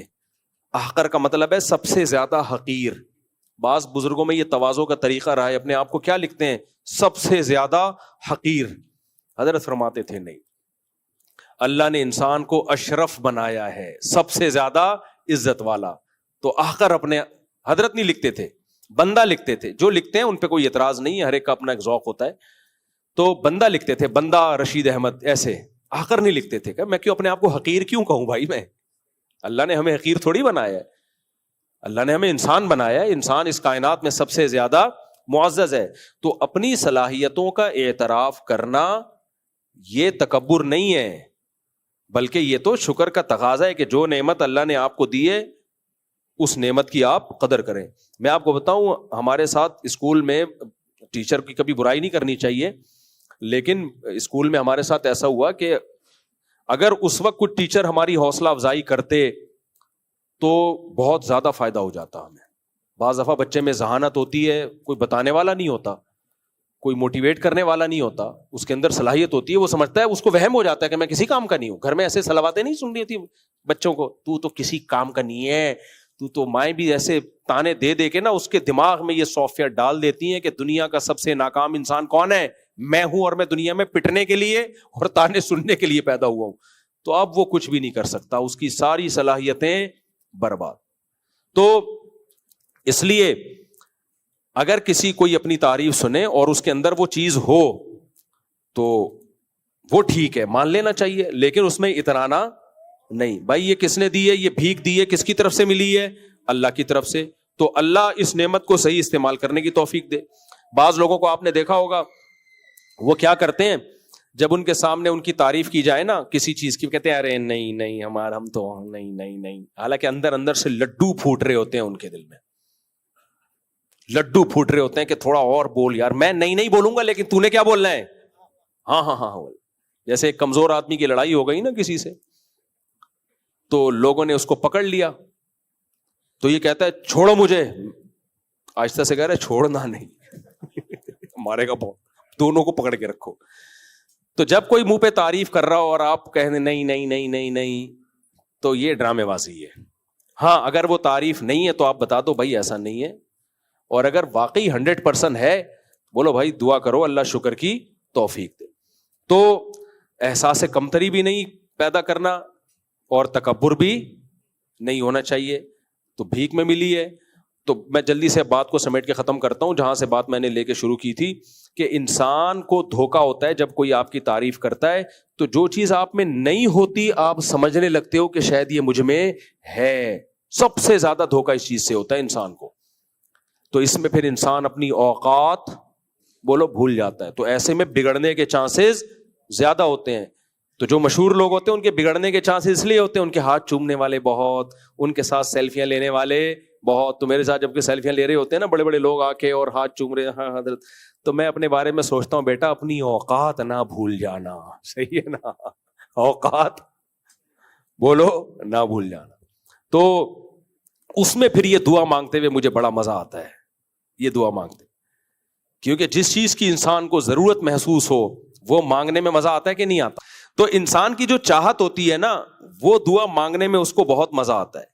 تو میری چاہت ہے کہ میں بگڑ نہ جاؤں, تو اس لیے جب میں یہ دعا مانگتا ہوں جو نبی کے الفاظ ہیں صلی اللہ علیہ وسلم, لا تجعل الدنیا اکبر ہمنا, اے اللہ ہماری بڑی فکر دنیا نہ بنا دینا, کہ عزت شہرت دولت یہ نہ بنا دینا. کیوں, یہ بہت گھٹیا ہے. پھر یہ تو پھر فرعون قارون ٹھیک تھے, وہ ان کی بڑی, فرعون کی چاہت کیا تھی, دولت عزت شہرت. کیا خیال ہے, قارون کی چاہت کیا تھی, دولت عزت شہرت. اور موسیٰ کی چاہت علیہ السلام کی چاہت کیا دولت عزت شہرت تھی, بولو. حالانکہ موسیٰ علیہ السلام کی بھی ضرورتیں پوری ہوئی ہیں, آپ کی شادی بھی ہو گئی, آپ کا گھر بھی آباد ہو گیا, آپ کو سکون کی زندگی بھی مل گئی, فرعون کو اللہ نے تباہ کر دیا, حکومت بھی ایک طرح سے آپ کے ہاتھ میں آ گئی. لیکن موسیٰ علیہ السلام کا ہدف یہ سب چیزیں نہیں تھی. اور جتنی موسیٰ علیہ السلام کو عزت ملی, فرعون 100 دفعہ مر کے پیدا ہو جائے سوچ بھی نہیں سکتا تھا. کیا خیال ہے, لیکن حضرت موسیٰ کا ہدف یہ سب چیزیں نہیں تھیں, تبھی موسیٰ تھے. اور فرعون کیا تھا, فرعون دنیا مردار پہ مرنے والا. تو میں جب اللہ سے دعا مانگتا ہوں لا تجعل الدنیا اکبر ہمنا, اے اللہ مجھے اتنا گھٹیا نہیں بنانا, اتنا گھٹیا نہیں بنا دینا مجھے کہ میں دنیا میرا ہدف بن جائے, کہ مجھے عزت شہرت دولت چاہیے, بس یہ میرا اصل یہ ہے. نہ ہدف ہمارا کیا ہونا چاہیے بھائی, بڑی, ارے یہ کیا ظلم کر رہا ہے کہ مرنے والوں پہ مر رہا ہے. شاعر نے بڑی زبردست بات, دنیا فنا ہونے والی ہے, تو اس کمبخت تو اس پہ مر رہا ہے, تو ظالم ہے تو, یہ مرنے والی ہے, عزت شہرت دولت سب چھینے گا 100%. کل دفنا کے آئیں گے نا جب لوگ, 2-4 دن روتے ہیں, اس کے بعد ہمارے ہی بیان سن کے تسلی دے رہے ہوں گے, اچھا ہوا مر گئے, اسی میں خیر ہوگی. ٹھیک ہے نا, مفتی صاحب نے کہا تھا غم کو کیسے ہلکا کرنا ہے, بہرحال اسی میں کیا ہوگی, خیر ہوگی. خود ہی تسلی کر رہے ہوں گے. بچے بھی یہی سوچ رہے ہوں گے ابا کا انتقال ہو گیا 2-4 دن, ہاں ہاں ہاں, پھر کہیں گے بہرحال اسی میں خیر تھی, جو ہوتا ہے وہ کیا ہوتا ہے, بہتر ہوتا ہے. ابا کا دل کرے گا قبر سے نکل کے چماٹ مارے. میں نے تو واقعہ دیکھا, ایک صاحب کے والد کا انتقال ہوا, اتنا بیچارے رو رہے ٹینشن میں نا, اچانک انتقال ہو. 3 دن کے بعد ایسے جیسے ویلیاں لگاتے پھر رہے ہوں. میں نے کہا یار دیکھو کتنا پرانا رشتہ تھا, 3 دن میں ختم. تو کیا دولت, عزت, شہرت سب مارکیٹ سے شارٹ. تو ہم بے وقوف ہیں یار, اس دولت, عزت, شہرت کو اپنا باپ بنا لیں یار. کیوں پاگل ہیں کیا ہم ہیں؟ تو میں اس لیے اللہ سے کہتا ہوں, اللہ میں تو پاگل ہوں, میرا کوئی بھروسہ نہیں کہ میں بگڑ جاؤں. اللہ کے سامنے تو یہی ہونا چاہیے نا. تو اے اللہ تو ہماری حفاظت کر, ہمیں بگڑنے مت دینا. لا تجعل الدنیا اکبر ہمنا, اللہ ایسا گھٹیا ہمیں نہیں بنانا کہ ہم جناب اس دنیا کو اپنا باپ بنا لیں اور ہمیں یہی چاہیے, اصل ہمارا یہی ہدف ہو. نا نا نا نا, یہ اس سے ہمیں بچانا. اور ایک اور دعا کہ یا حی یا قیوم برحمتک استغیث اصلح لی شانی کلہ ولا تکلنی الی نفسی طرفۃ عین ولا اقل من ذلک. اے اللہ تو ہمیں ہمارے حوالے نہ کر. کیا زبردست الفاظ ہیں یار. تو یہ الفاظ نبوت کی زبان سے نکلے ہوئے الفاظ ہیں, تو عجیب تو ہوں گے نا. اے اللہ تو ہمیں ہمارے حوالے نہ کر. دیکھو انسان جتنا اپنی حفاظت خود کر سکتا ہے, کوئی اور کر سکتا ہے؟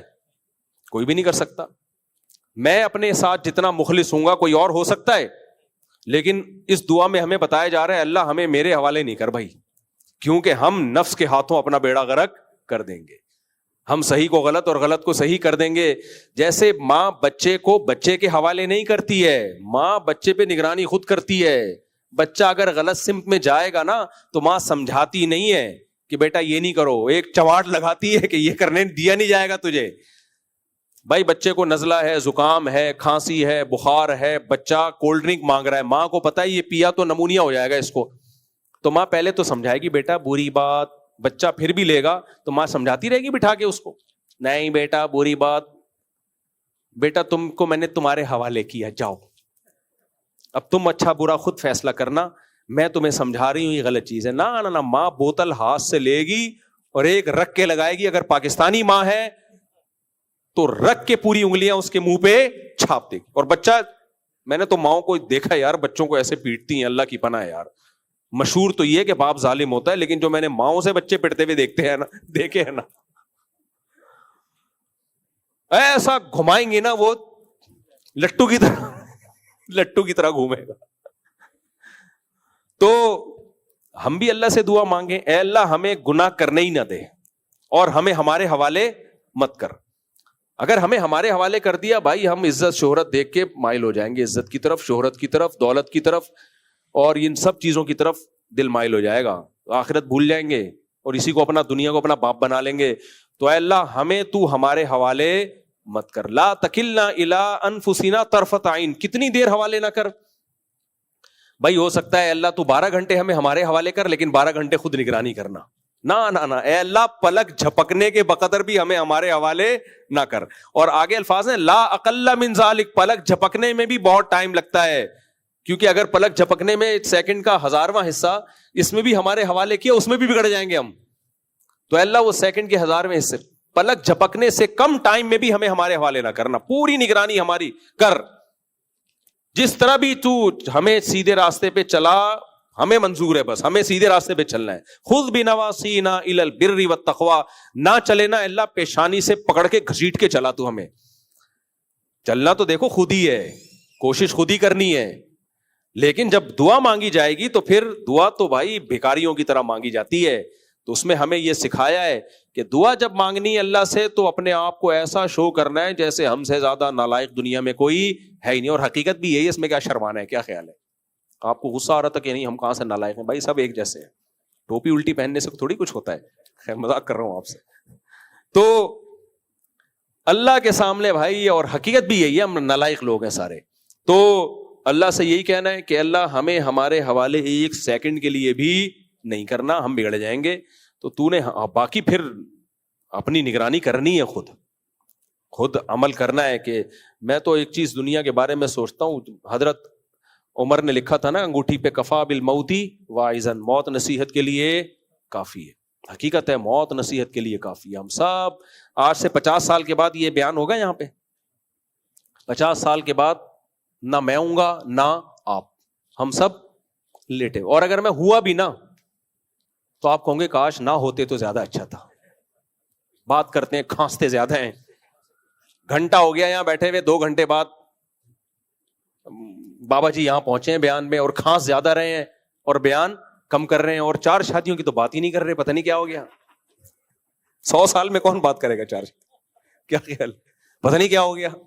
مفتی صاحب آپ 50 سال پہلے کے بیان سنو اور آج کے سنو, بہت فرق آ گیا. وہ مفتی رہے نہیں ہے. تو اتنی جلدی موت آتی ہے بھائی, کچھ پتا نہیں ہے کون کب نکل جائے پتلی گلی سے. تو یہ چیزیں سوچتے رہنا چاہیے تاکہ یہ دنیا کو ہم عذاب بنا کے اپنے اوپر مسلط نہ کریں. اور یہ جو کامیاب لوگوں کی ویڈیوز ہیں نا, اتنی دولت کما لی اور یہ کر لیا, ان سے کبھی متاثر ہونے کی ضرورت نہیں ہے. یہ قانون ہے جو خزانے لے کے گھومتا تھا, دنیا کو دکھاتا تھا, تو لوگوں نے کہا واہ اتنی دولت اتنی دولت. تو اہل علم نے کیا کہا, قرآن کہتا ہے وہی لکم, تباہ ہو جاؤ بھائی, اس پہ کیا مر رہے ہو, سب چھن جانے والی چیز ہے. تو نیک عمل کرو, اس کو فوکس کرو زیادہ. پھر دولت آ جائے تو نعمت ہے, اچھی بات ہے, نہیں آئے کوئی بات نہیں, انجوائے. غربت کو کیا, میرے پاس جب لوگ آتے ہیں ٹینشن دور کرنے کے لیے, تو مجھے لگتا ہے مجھے جوتا نہ مارتے پکڑ کے. مجھے لگتا ہے کہ میں اس کو بتا رہا ہوتا ہوں نا, وہ سمجھتا ہے کہ جب یہ پریشان ہو گیا تو میں اس کو نسخہ بتاؤں گا پریشانی دور کرنے کا, میں اس کو طریقہ بتاؤں گا, یعنی اس کے جو چیز یہ چاہتا ہے اس کو مل جائے یہ بتاؤں گا میں اس کو. جیسے پیسے نہیں ہیں تو وہ اس کا خیال ہے مفتی صاحب ایک بزنس بتائیں گے جس سے نوٹ چھاپنے کی مشین بن جائے گا یہ, تو اس سے میری ٹینشن کیا ہو جائے گی پھر دور. رشتہ نہیں ہو رہا, عشق ہو گیا ہے, شادی نہیں ہو رہی, تو میں اس کو طریقہ بتاؤں گا اس طریقے سے ہو جائے گی. تو میں کوئی طریقہ نہیں بتاتا, میں اسے یہ بتاتا ہوں کہ نہیں ہو رہی, انجوائے کرو. ٹھیک ہے, کیا کرو, ٹینشن میں. پیسے نہیں ہے تو وہ آتا ہے اس امید پر کہ مفتی صاحب کے اتنے تجربے ہیں, تاجروں کے نمبر دیں گے اور یہ کریں گے اور وہ کریں گے, تو میں اس کو غربت میں انجوائے کرنے کے مشورے دینا شروع کر دیتا ہوں. تو بعض تو نیک ہوتے ہیں, سمجھ جاتے ہیں کہ یار خوش ہو کے جاتے ہیں, مفتی صاحب آپ نے ٹینشن کیا کر دی دور. تو ایسے ایسے نسخے بتاتا ہوں نا, آپ نہ کوئی مجھ پہ کوئی چڑھ دوڑو. تو وہ کہتے ہیں مفتی صاحب جب بے روزگار ہیں, مسئلہ بچوں کی فیسیں نہیں جا رہی, میں کہتا ہوں اسکول سے نکال لو, ٹینشن ختم. کیا کہہ رہے ہو مفتی صاحب, اسکول سے نکال لیں پھر کیا ہوگا, ٹماٹر بیچیں گے اور کیا ہوگا. کیا کہہ رہے ہو مفتی صاحب, ٹماٹر بیچیں گے, کیا ہو گیا بھائی, یہ ٹماٹر جو بیچتے ہیں یہ ٹماٹر گرنیڈ بیچ رہے ہیں یا کیا بیچ رہے ہیں, ٹماٹر ہی تو ہیں.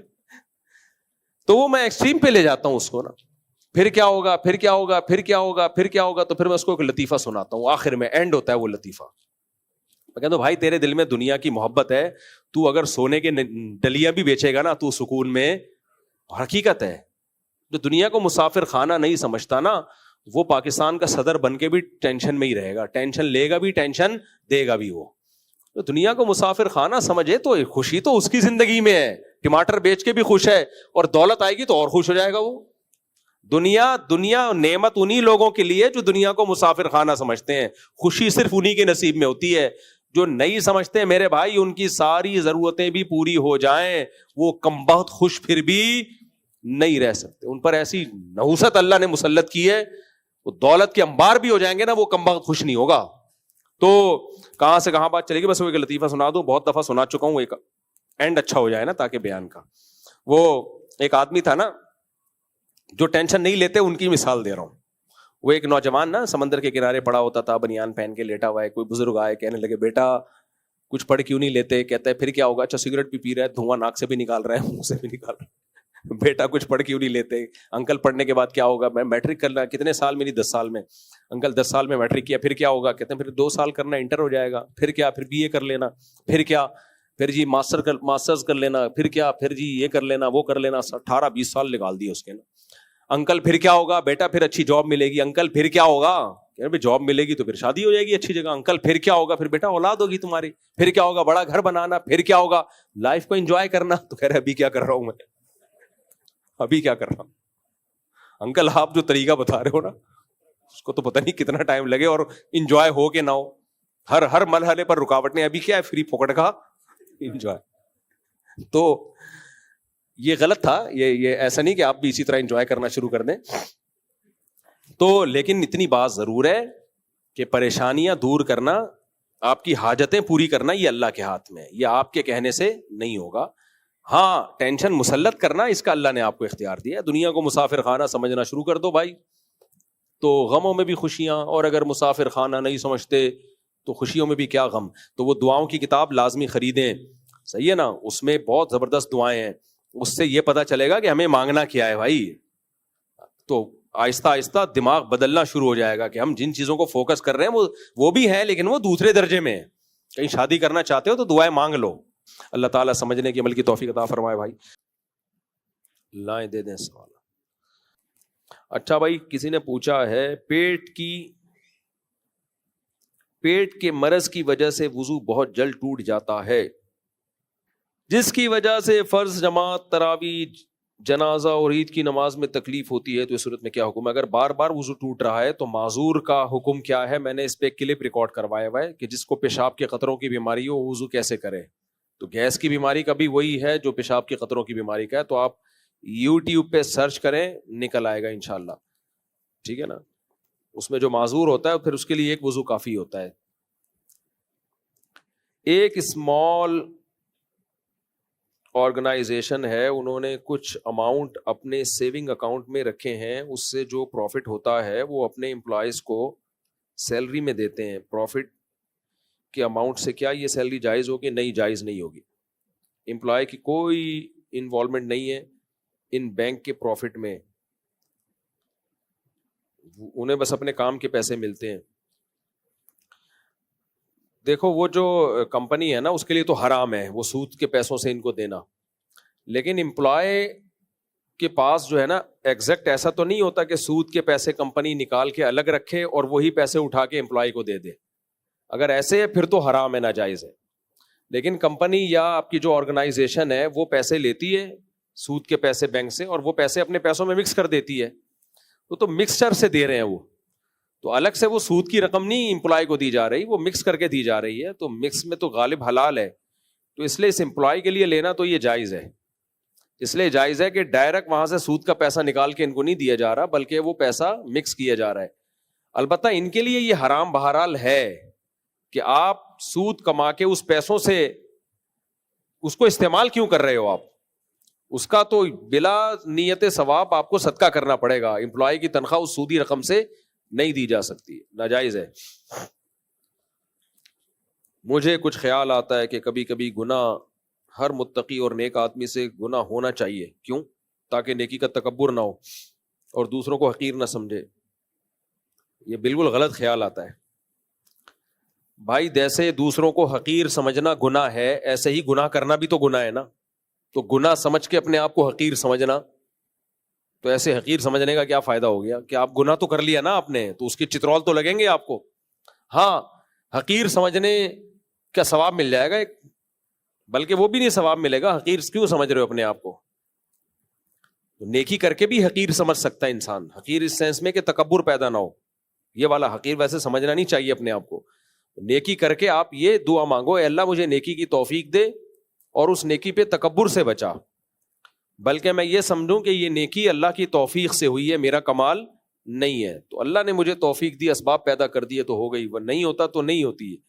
تو یہ کر کے بھی تواضع پیدا ہو سکتی ہے. گناہ نہیں کبھی مانگنا چاہیے, گناہ بہت خطرناک چیز ہے. ایک دفعہ جو گناہ کر لیتا ہے نا پھر وہ پڑا رہتا ہے, اس میں بہت بڑا عذاب ہے, اس سے تو دور بھاگو. ایک مشہور اہل حدیث عالم سے سوال کیا گیا کہ رفع الیدین کے بغیر نماز ہو جاتی ہے؟ کہا کہ ایسے شخص کی نماز ناقص ہے, اللہ کی مرضی ہے کہ اسے خلاف سنت نماز قبول کرے یا نہیں کرے, ہم کیا کریں؟ ہمارے نزدیک رفع الیدین نہ کرنا سنت ہے.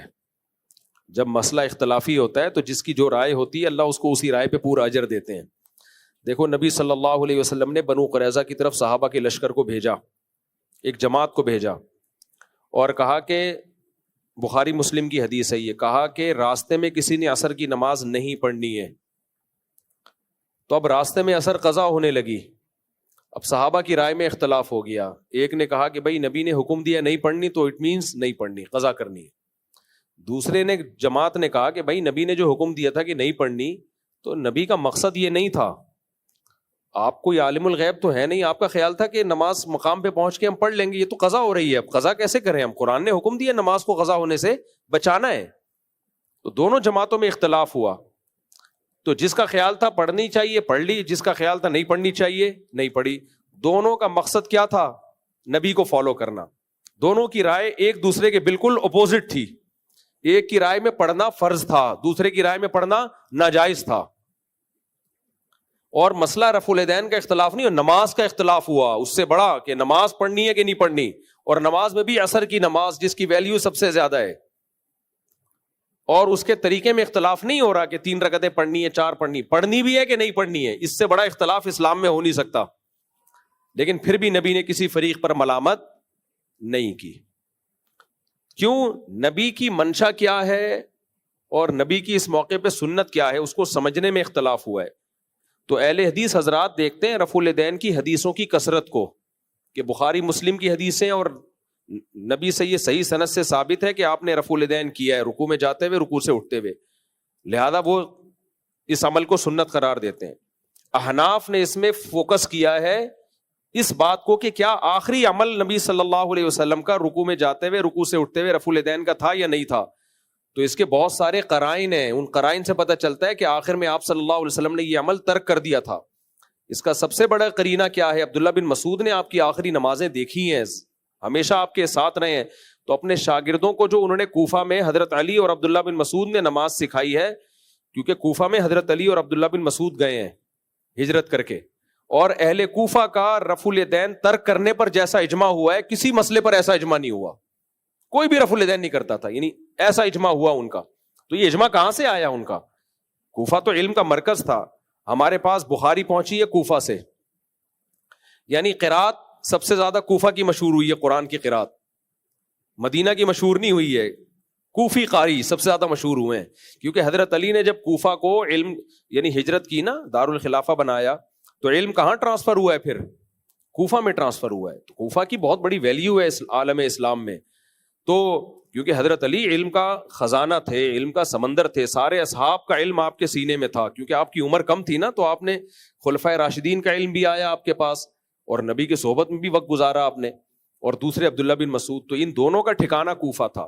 تو قرآن تو دنیا میں سب سے زیادہ مشہور ہوا, جو قراتیں مختلف ہیں ان میں سب سے زیادہ جو قرآن مشہور ہوا وہ کہاں کا مشہور ہوا؟ کوفہ کا, مکہ مدینہ کا نہیں. چلا وہ مکہ مدینہ سے ہی تھا, لیکن حضرت علی اور عبداللہ بن مسعود کے کوفہ جانے سے پھر جو دنیا میں عالم اسلام میں جو پھیلا ہے, وہ تو کوفہ کی قرات زیادہ پھیلی ہے بجائے مکہ مدینہ کی قرات کے. علم حدیث ہے قرآن کے بعد. امام بخاری کہتے ہیں میں علم حدیث حاصل کرنے کے لیے مدینہ حجاز اتنی دفعہ, حجاز مکہ مدینہ میں حجاز میں آتا ہے, تو اتنی دفعہ گیا, دمشق اتنی دفعہ گیا, مصر اتنی دفعہ گیا. کوفہ فرماتے ہیں لا احصی, شمار نہیں کر سکتا. تبھی حدیثوں کے راویوں میں سب سے زیادہ راوی کوفہ کے ملیں گے آپ کو. بخاری مسلم کے راوی آپ اٹھا کے دیکھیں, سب سے زیادہ راوی کہاں کے ملیں گے آپ کو؟ کوفہ کے. مجھے یاد ہے دور حدیث کے دوران ایک حدیث آئی صحیح مسلم کی, اس کے سارے راوی حجاز کے تھے, مکہ مدینہ کے تھے. امام نووی نے لکھا یہ عجیب بات ہے اس حدیث کے سارے راوی حجاز کے ہیں. ایسا تو بہت ہوتا ہے کہ سارے کوفہ کے ہوں, ایسا بہت کم ہوتا ہے کہ سارے مکہ مدینہ کے ہوں. تو کوفہ علم کا ایک مرکز تھا. تو قرآن میں کوفہ کو فالو کیا گیا, حدیث میں کوفہ کو فالو کیا گیا. تو فقہ میں فالو کرتے ہوئے کیا تکلیف ہو رہی ہے بھائی؟ فقہ کی جب بات آتی ہے تو کہتے ہیں ہم کوفہ کا دین نہیں مانتے, ہم مکہ مدینہ کا مانتے ہیں. تو بھائی کوفہ کا دین جو تھا وہ مکہ مدینہ ہی سے آیا تھا. تو حضرت علی اور ابن مسعود سے ٹرانسفر کہاں ہوا تھا؟ وہ کوفہ میں, اسلامی خلافت کا مرکز تھا. تو اہل کوفہ میں کوئی بھی رفع الیدین سے نماز نہیں پڑھتا تھا. مجتمع اہل الکوفۃ علی ترک رفع الیدین, کیا الفاظ ہیں عربی کی پوری عبارت ہے, مجتمع اہل الکوفۃ علی شیء کما اجتمعوا علی ترک رفع الیدین او کما قال, کہ جیسے اہل کوفہ رفع الیدین نہ کرنے پر جمع ہوئے ہیں نا, کہ صرف تکبیر تحریمہ کے وقت رفع الیدین ہوگا, تو اہل کوفہ کسی اور مسئلے پر ایسے جمع نہیں ہوئے.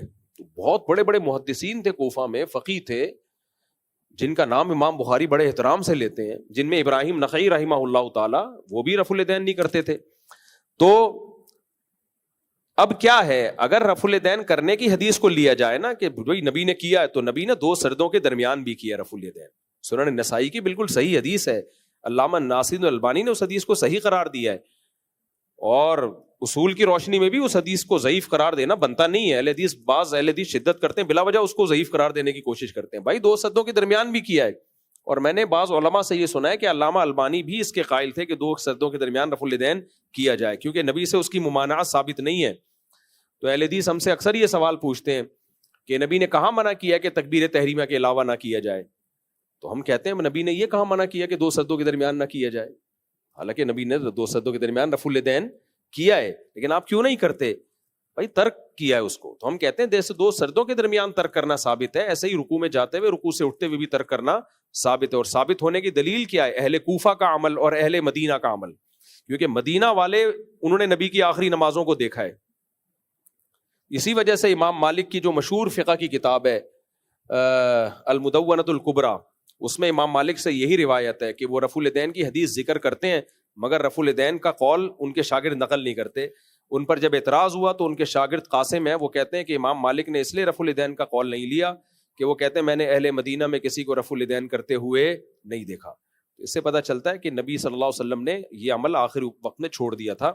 اور عبداللہ بن مسعود کی ترمذی کی بالکل صحیح حدیث ہے, اس میں بھی یہ الا اصلی بکم صلاۃ رسول اللہ, اس میں ابن مسعود کہتے ہیں میں تمہیں وہ نماز پڑھ کے دکھاؤں جو نبی نے پڑھی ہے. تو ابن مسعود نے صرف تکبیر تحریمہ کے وقت رفع الیدین کیا, اس کے علاوہ نہیں کیا. اور سفیان ثوری کتنے بڑے محدث ہیں, ان کا بھی یہی رائے ہے کہ وہ صرف تکبیر تحریمہ کے وقت رفع الیدین کرتے تھے. وکیع ابن جراح, یہ جرح و تعدیل کے امام ہیں. ایک ہوتا ہے راوی کا محدث کا ثقہ ہونا, ایک ہوتا ہے امام ہونا. امام کا مطلب کیا؟ وہ بتاتے ہیں کہ یہ راوی ضعیف ہے, یہ کمزور ہے. تو وکیع ابن جراح کتنے بڑے امام ہیں, محدث ہیں. کان یفتی بقول ابی حنیفہ, وہ بھی فقہ میں کس کو فالو کرتے تھے؟ امام ابو حنیفہ کو, اتنے بڑے محدث ہو کے بھی. تو یہ کمزور رائے نہیں ہے رفع الیدین ترک کر دینے والی. تو اس لیے اہل حدیث کا اس میں شدت اختیار کرنا اور یہ کہنا جو رفع الیدین نہیں کرتے ان کی نماز نہیں ہوتی. بھائی آپ کی رائے ہے تو آپ ٹھیک ہے اس پہ عمل کریں, ہماری رائے ہمیں اس پہ اطمینان ہے, کیونکہ نبی کے رفع الیدین کی حدیثیں ایک جیسی نہیں ہیں. بخاری ہی میں ایسی حدیثیں جس سے پتہ چلتا ہے رکوع میں جاتے ہوئے کیا, رکوع سے اٹھتے ہوئے نہیں کیا, خود بخاری میں موجود ہیں. تو آپ اس کی یہ تعویل کرتے ہو کہ بھائی کیا تھا, صحابی نے بیان نہیں کیا. ہم کہتے ہیں تو آپ کی تعویل ہے نا. کہتے ہیں نہیں کیا تھا تبھی بیان نہیں کیا, کیونکہ اگر یا پھر رکوع میں جاتے ہوئے بھی ذکر نہیں کرتے نا وہ صحابی, جہاں جہاں کیا وہاں بیان کیا, جہاں نہیں کیا وہاں صحابی نے بیان نہیں کیا. تو بیان نہ کرنا اس کی علامت ہے, یا نہیں کیا رفع الیدین تو چھوڑا ہے آپ صلی اللہ علیہ وسلم نے. تو اگر رفع الیدین کی ساری حدیثیں لینی ہے تو پھر 2 سردوں کے درمیان بھی کرو, اور اگر بعض لینی ہے بعض نہیں لینی تو پھر ہم پہ کیا اعتراض ہے؟ ہم کہتے ہیں صرف تکبیر تحریمہ والی ہے, باقی والی نہیں ہے.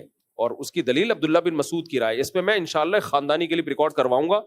میں نہیں چاہتا لوگ فروعی مسائل میں پڑھیں, غزہ میں دیکھو حالات کیا چل رہے ہیں, محمد کہاں جا رہی ہے, لیکن ہمیں دھکیلا جاتا ہے. تو میں اس پہ میرا وعدہ ہے, میں رفع الیدین پر ایک خاندانی طریقے سے پورا ریفرنسز کے ساتھ پراپر میں کلپ انشاءاللہ ریکارڈ کرواؤں گا. ابھی صرف یہ بتا رہا ہوں جو ہم رفع الیدین نہیں کرتے تو یہ نبی کی طریقے کی ہی وجہ سے نہیں کرتے, کہ ہماری رائے میں آپ صلی اللہ علیہ وسلم کا رفع الیدین کے معاملے میں عمل مختلف رہا ہے, سیم نہیں رہا. یا تو قلت سے کثرت کی طرف گیا, پہلے کم تھا بعد میں بڑھا ہے, اس کا کوئی بھی قائل نہیں ہے. تو یہی چیز متعین ہے, پہلے زیادہ تھا بعد میں کم ہوا ہے یہ. اور ایک آخری بات کہ امام ترمذی امام بخاری کے شاگرد ہیں, جب انہوں نے رفع الیدین کی حدیث ذکر کی ہے کرنے والی, تو اس میں نیچے کیا لکھا ہے؟ وَبِهِ يَقُولُ بَعْضُ أَهْلِ الْعِلْمِ مِنْ أَصْحَابِ النَّبِي, یہی صحابہ میں بعض اہل علم کا قول تھا. لیکن جب رفع الیدین نہ کرنے کی حدیث ذکر کی ہے تو لکھا ہے وَبِهِ يَقُولُ غَيْرُ وَاحِدٍ مِّنْ أَهْلِ الْعِلْمِ مِنْ أَصْحَابِ النَّبِي صلی اللہ علیہ وسلم. یہی اہل علم میں بہت سارے صحابہ کی رائے ہے. سمجھتے ہو کہ نہیں سمجھتے؟ اور دوسری بات یہ, امام ابو حنیفہ رحمہ اللہ کا مزاج یہ ہے, جو فقہ پڑھتے ہیں نا ڈیپ میں جا کے, ہر مجتہد کے اپنے اصول ہوتے ہیں. امام حنیفہ کا فقہ میں مزاج یہ ہے کہ وہ سب سے سپیریئر قرآن کو رکھتے ہیں, سب سے سپیریئر. پھر اس کے بعد حدیث کو لیتے ہیں, وہ حدیث کی ایسی تعویل کرتے ہیں جو قرآن کے موافق ہو جائے. اور اگر حدیثیں دونوں طرح کی ہوں تو پھر جو قرآن کے موافق ہوتی ہے اس کو لیتے ہیں, جو موافقت میں کمزور ہوتی ہے اس کو چھوڑ دیتے ہیں. قرآن میں آتا ہے قوموا للہ قانتین, اللہ کے سامنے خشوع و خضوع سے کھڑے ہو جاؤ. اب کثرت سے حرکت یہ خشوع و خضوع کے منافی ہے, بار بار حرکت کرنا اس سے خشوع و خضوع نہیں رہتا. تو امام حنیفہ نے دیکھا رفع الیدین کرنے کی حدیث بھی ہے اور عبداللہ بن مسعود کی نہ کرنے کی بھی ہے, تو انہوں نے کہا کہ بات جو بار بار حرکت کرنا رکوع میں جاتے ہوئے رکوع سے اٹھتے ہوئے تو ٹھیک ہے نبی سے یہ ثابت ہے, لیکن یہ بھی تو ثابت ہے کہ نہیں بھی کیا آپ نے, تو وہ حدیث جو خشوع کے زیادہ منافی ہے اس کو لے لیا جائے. تبھی میں نے دیکھا جو رفع الیدین کرتے ہیں ٹھیک ہے سنت سمجھ کے کرتے ہیں, ہمیں ان پہ کوئی اعتراض نہیں ہے, اختلافی مسئلہ ہے, لیکن آپ ان کا عمل بھی دیکھیں, آپ وہ پراپر وے میں نہیں کرتے رفع الیدین. شروع میں جب نیا جوش آتا ہے نا تو بڑا طریقے سے رکوع میں جاتے ہیں, پھر آہستہ آہستہ کیا ہوتا ہے یوں کر رہے ہوتے ہیں, بس اس سے پتہ چلتا ہے خود بھی تھک جاتے ہیں, یہ اس عمل سے خود بھی تھک جاتے ہیں.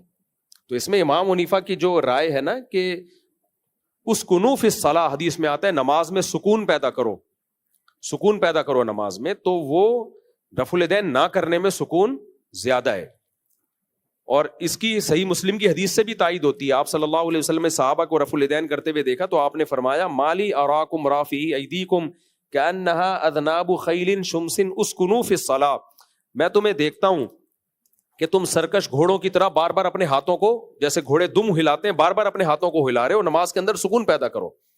اب اہل حدیث حضرات اس کا جواب یہ دیتے ہیں کہ یہ تو سلام کے وقت ہاتھ اٹھایا تھا, اس پہ نبی نے ایسا کہا ہے کہ سرکش گھوڑوں کی طرح کہ تم دمیں ہلا رہے ہو, تو سلام کے وقت ہاتھ اٹھانے سے منع کیا. اس کے دو جواب ہیں, ایک جواب تو میں کلپ ریکارڈ کرواؤں گا اس وقت دوں گا کیونکہ ابھی دیا تو لمبی بحث شروع ہو جائے گی. دوسرا جواب یہ کہ ہم مان لیتے ہیں کہ یہ سلام کے وقت تھا, یہ سلام کے وقت صحابہ ہاتھ اٹھا رہے تھے تو اس پہ نبی نے منع کیا. تو صحابہ خود سے ہاتھ اٹھا رہے تھے, یہ پہلے نبی کو کبھی دیکھا ہوگا, انہوں نے دیکھا تھا صحابہ خود سے نماز میں کوئی ایسی حرکت صحابی نہیں کریں گے جس کا نبی سے ثبوت نہ ہو. اس سے معلوم ہوتا ہے سلام کے وقت بھی رفع الیدین تھا, جو پھر نبی صلی اللہ علیہ وسلم نے چھوڑ دیا اور صحابہ کو کہا کہ یہ کام مت کرو, نماز میں سکون پیدا کرو. اس سے یہ تو پتہ چل گیا ہے کہ رفع الیدین کرنا سکون صلاۃ کے بہرحال منافی ہے. اس پہ ہمارے ہاں بعض اہل حدیث اشکال کرتے ہیں کہ یہ کیسے ہو سکتا ہے نبی نے ایک عمل کیا ہو اور صحابہ نے نبی کو دیکھ کے سلام کے وقت رفع الیدین کیا ہو اور پھر نبی صلی اللہ علیہ وسلم اس پہ اتنی سخت تنبیہ فرمائیں کہ سرکش گھوڑوں کی دموں سے اس کو تعبیر کریں. بھئی سرکش گھوڑوں کی دم کی طرح تم بار بار ہاتھ ہلا رہے ہو تو یہ کام مت کرو, نماز میں سکون پیدا کرو. تو یہ کیسے ممکن ہے کہ نبی اپنے ہی عمل کو اتنی سخت تعبیر کریں؟ بھئی ایسے ممکن ہے کہ نبی نے جب وہ عمل چھوڑ دیا نا تو وہ منسوخ ہو گیا, پھر اس پہ یہ شدت بنتی ہے. اس کی مثال ہے جیسے صحیح مسلم میں آتا ہے آپ نے صحابہ کو حکم دیا کتوں کو مارنے کا مدینہ میں. آج لوگ مدینہ کے کتے بنے ہوئے ہیں, حالانکہ حدیث میں آتا ہے مدینہ کے کتوں کو آپ نے مارنے کا حکم دیا. تو اب کیا تھا, وہ ایک وقت کے لیے تھا. صحابہ نے اجنبیوں کے کتے بھی مارنا شروع کر دیے جو مدینہ کے نہیں تھے, باہر سے آتے تھے, تو کتوں کی نسل تھوڑی ختم کرنی تھی, کتے تعداد میں زیادہ ہو جاتے ہیں تو ان کو مارنا پڑتا ہے. تو پھر آپ نے کیا فرمایا, مالکم وللکلاب, تمہیں کیا ہو گیا کہ تم کتوں کے پیچھے پڑ گئے ہو؟ یہ اللہ کی مخلوق ہے, ان کو زندہ رہنے دو. یعنی ایک تعداد تھی. تو جو حکم ختم ہو جاتا ہے نا اس میں مالی یا مالکم جیسے الفاظ سے تعبیر کیا جاتا ہے کہ تمہیں کیا ہو گیا. یہاں بھی وہی الفاظ ہے, تمہیں کیا ہو گیا کہ تم بار بار ہاتھوں کو نماز میں ہلا رہے ہو. تو اس سے معلوم ہوتا ہے کہ نبی پہلے سلام کے وقت بھی رفع الیدین کیا کرتے تھے جو آپ صلی اللہ علیہ وسلم نے ترک کر دیا. تو ابتدائی اسلام میں رفع الیدین بہت زیادہ ہوتا تھا. اس میں حکمت کیا تھی وہ اللہ جانے, اللہ کے رسول جانے, ہم حکمتوں میں نہیں پڑھتے. تو شروع میں 2 سجدوں کے درمیان میں بھی ہوتا تھا, رکوع میں جاتے ہوئے بھی, رکوع سے اٹھتے ہوئے بھی, تیسری رکعت کے لیے اٹھتے ہوئے بھی. لیکن حدیثوں سے پتہ چلتا ہے کہ 2 سجدوں کے درمیان بھی آپ نے ترک کیا. حدیث سے بھی پتہ چلتا ہے رکوع سے اٹھتے ہوئے ترک کیا. حدیث سے بھی پتہ چلتا ہے کہ تیسری رکعت کے سے اٹھتے ہوئے ترک کیا. تبھی بعض ائمہ اس کے قائل ہیں, ان کے قوال ہیں کہ تیسری رکعت سے اٹھتے ہوئے آپ رفع الیدین نہیں کریں گے. اس میں بہت مختلف آراء ہیں. تو کسی نے دیکھا جہاں جہاں ثابت ہے وہاں کر لو. اہل حدیث نے یہ دیکھا, ٹھیک ہے بھائی آپ کی یہ سوچ ہے, ہمیں اس پہ کوئی اعتراض نہیں. امام حنیفہ کا اپنا ایک سوچنے کا اسٹائل ہے, ان کا اپنا ایک غور کرنے کا انداز ہے. انہوں نے دیکھا نبی کے آخری سے آخری عمل کو لیا جائے, تو پھر ان کی رائے یہ بنی اہل مدینہ اور اہل کوفہ کے عمل کو دیکھ کر اور عبداللہ بن مسعود کے قول کو لے کر. عبداللہ بن مسعود تو بہت بڑے فقیہ تھے, اور عبداللہ بن مسعود نے صرف یہ نہیں کیا کہ ایسے نماز پڑھ کے دکھائی, اپنے سارے شاگردوں کو یہ والی نماز سکھائی ہے انہوں نے. تبھی عبداللہ بن مسعود کے جتنے شاگرد ہیں کوئی بھی رفع الیدین نہیں کرتا تھا, جن میں بخاری اور مسلم کے راویوں میں علقمہ اور اسود بھی ہیں. یہ تو بخاری مسلم کے بہت بڑے راویوں میں سے ہیں. تو آپ بخاری کی رٹ لگاتے ہو. بخاری نے جہاں سے حدیثیں لی ہیں ان کو اگر آپ کہو گے یہ خلاف سنت نمازیں پڑھتے تھے تو بخاری تو گئی نا. مجھے ایک آدمی کتاب دے کے جاتا ہے, مجھے اس پہ اعتماد نہیں ہے کہ یہ کتاب دینے والا ٹھیک ہے یا غلط ہے, اور میں کتاب کے فضائل سنا رہا ہوں. جس نے کتاب دی ہے وہ چور نکلا, اس کو میں چور کہہ رہا ہوں, تو کتاب تو گئی نا. تو بخاری جن راویوں سے آئی ہے، جن راویوں کی حدیثیں امام بخاری نے لی ہیں، ان میں بہت سارے راوی تو حنفی تھے، وہ رفع الیدین نہیں کرتے تھے، جبکہ وہ خود جو ہے وہ امام بخاری کے مشائخ میں ان کا شمار ہوتا ہے. تو آپ یہ عجیب بات ہے، امام بخاری کو تو لے رہے ہو، اور بخاری کے علقمہ اور اسود اور عبداللہ بن مسعود، یہ تو عبداللہ بن مسعود تو صحابی ہیں، اور علقمہ اور اسود تو عبداللہ بن مسعود کے اجل شاگردوں میں سے ہیں، اور ابراہیم نخعی ان کے شاگردوں میں سے ہیں، بہت بڑے تابعی ہیں جن کا عبداللہ بن مسعود بڑے احترام سے نام لیتے ہیں. یہ سارے رفع الیدین نہیں کرتے تھے. اور پھر امام حنیفہ، پھر ان کے دو شاگرد امام یوسف امام محمد، انہوں نے تو بہت سارے مسائل میں اپنے استاد سے اختلاف کیا ہے، امام حنیفہ سے، لیکن رفع الیدین نہ کرنے میں انہوں نے اختلاف نہیں کیا. تو پوری امت گھاس نہیں کھا رہی تھی میرے بھائی، ایسا نہیں ہے. اور پھر دنیا میں سب سے زیادہ فقہ حنفی پھیلا ہے، 50% سے زیادہ امت نے کس کو فالو کیا ہے؟ اہل سنت، سنیوں کی بات کر رہا ہوں. تو یہ رائے بھی بہت مضبوط رائے ہے. تو اس لیے جو اس رائے پر عمل کرتا ہے ہمیں کوئی اعتراض نہیں ہے، لیکن ہمیں یہ کہنا کہ ہمارے پاس کوئی دلیل نہیں ہے اور ہم سنت کے خلاف نماز پڑھتے ہیں، نہ ہماری رائے یہی ہے کہ تکبیر تحریمہ کے علاوہ نہ کرنا سنت ہے. تو اس لیے ہم اس کو سنت والی نماز سمجھتے ہیں. تو باقی اختلاف ہے، جیسے صحابی کا اختلاف ہو گیا نماز پڑھنی ہے کہ نہیں پڑھنی، نبی نے دونوں کو صحیح کہا. تو آخرت میں انشاءاللہ دونوں کی بخشش ہوگی اگر دونوں کی نیت اتباع سنت کی ہے. ہاں اس کی بخشش نہیں ہوگی جو یہ کہتا ہے کہ میں جنتی اور یہ جہنمی، اس کی وجہ سے ان صحابی میں جنہوں نے نماز پڑھ لی ان کی بھی بخشش، جنہوں نے نہیں پڑھی ان کی بھی بخشش. لیکن اگر وہ پھڈا کرتے ہیں نا وہاں پہ کہ تو حدیث کے خلاف چل رہا ہے اور تم غلط ہو، تم جہنمی ہو، تم اندھے مقلد ہو، تم اپنی رائے پہ چلتے ہو، حدیث کو نہیں، تو پھر جو یہ جھگڑا کرتا اس کی بخشش کا امکان کم تھا. تو میرے بھائی ایک مشہور، اچھا اہل حدیثوں کا رفع الیدین میں اتنا اختلاف ہے، ہر اہل حدیث کی رائے، ان کا صرف اس پر اتفاق ہے کہ رکوع میں جاتے ہوئے کرنا ہے، رکوع سے اٹھتے ہوئے کرنا ہے، باقی اس رفع الیدین کی حیثیت کیا ہے اس میں بہت اختلاف ہے.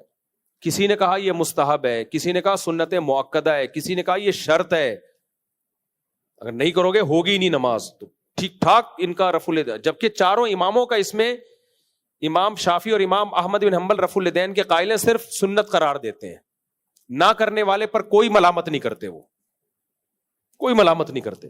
اور امام مالک سے دونوں قول ملتے ہیں، کرنے کے بھی اور نہ کرنے کے بھی، لیکن ان کی جو سب سے مشہور مستند کتاب ہے جو المدونۃ الکبریٰ، اس میں نہ کرنے کا قول لیا گیا ہے. اور مالکیہ کا جو میں نے جو مالکیوں سے پوچھا ہے، کیونکہ میرے تو اب سفر ہوتے ہیں نا ایسے ملکوں میں جہاں فقہ مالکی رائج ہے، تو وہاں کے علماء بتاتے ہیں کہ جو متاخرین ہیں وہ رفع الیدین کرتے ہیں، جو فقہ مالکیہ میں جو متقدمین تھے وہ ترک رفع الیدین کے قائل تھے. اور امام حنیفہ کا تو رائے یہی ہے کہ نہ کیا جائے. تو باقی جن کی رائے یہ بھی ہے کہ کیا جائے، وہ بھی زیادہ زیادہ مستحب کہتے ہیں، اس کو سنت کہتے ہیں، سنت غیر موقدہ بھی نہیں کہتے. وہ یہ ہمارے ہاں اہل حدیث میں شدت ہے کہ وہ سنت بھی اور بلکہ فرض بھی، اور جو نہیں پڑھتا اس کی نماز ہی نہیں ہوتی. ایک اہل حدیث ہے میرے پیچھے نماز ہی نہیں پڑھتے یہاں پہ، کہتے ہیں یہ رفع الیدین نہیں کرتے، ان کی نماز ہی نہیں ہوتی. تو ان کا یہ بھی نہیں فیصلہ ہو پا رہا، تبھی ہم اہل حدیث سے کہتے ہیں آپ ایک فقہ مرتب کرو میرے بھائی، آپ ایک مرتب کرو اتفاق رائے سے، اور تاکہ ہمیں پتہ چلے اہل حدیث کا یہ فقہ ہے، یہ رائے ہے ان کی. تو مرتب نہیں کرتے. وہ ایک جواب دیتے ہیں کہ ہم تو قرآن و حدیث کو فالو کرتے ہیں، ہمیں مرتب کرنے کی ضرورت نہیں ہے. تو پھر قرآن کو بھی مرتب نہیں کرنا چاہیے تھا، حضرت عثمان نے غلط کیا، کیا خیال ہے؟ ویسے ہی سادہ طریقے سے چلتے رہنے دیتے. نبی کے دور میں تو اس مصحف عثمانی کی ترتیب پہ قرآن نہیں تھا، لیکن حضرت عثمان نے کیوں مرتب کیا؟ تاکہ امت ایک قرآن پہ جمع ہو جائے، دائیں بائیں جانے کی اجازت نہ ہو، جو سورت جس ترتیب سے میں نے لکھی ہے اسی ترتیب سے ہوگی، تاکہ امت بچے نا اختلاف سے. اور تابعین کے دور میں تو حدیث مرتب نہیں تھی، سینہ بسینہ چل رہی تھی، لیکن محدثین نے ریٹرن میں لا کے مرتب کر دی، بھائی اب اس سے دائیں بائیں جانے کی آپ کو اجازت نہیں ہے.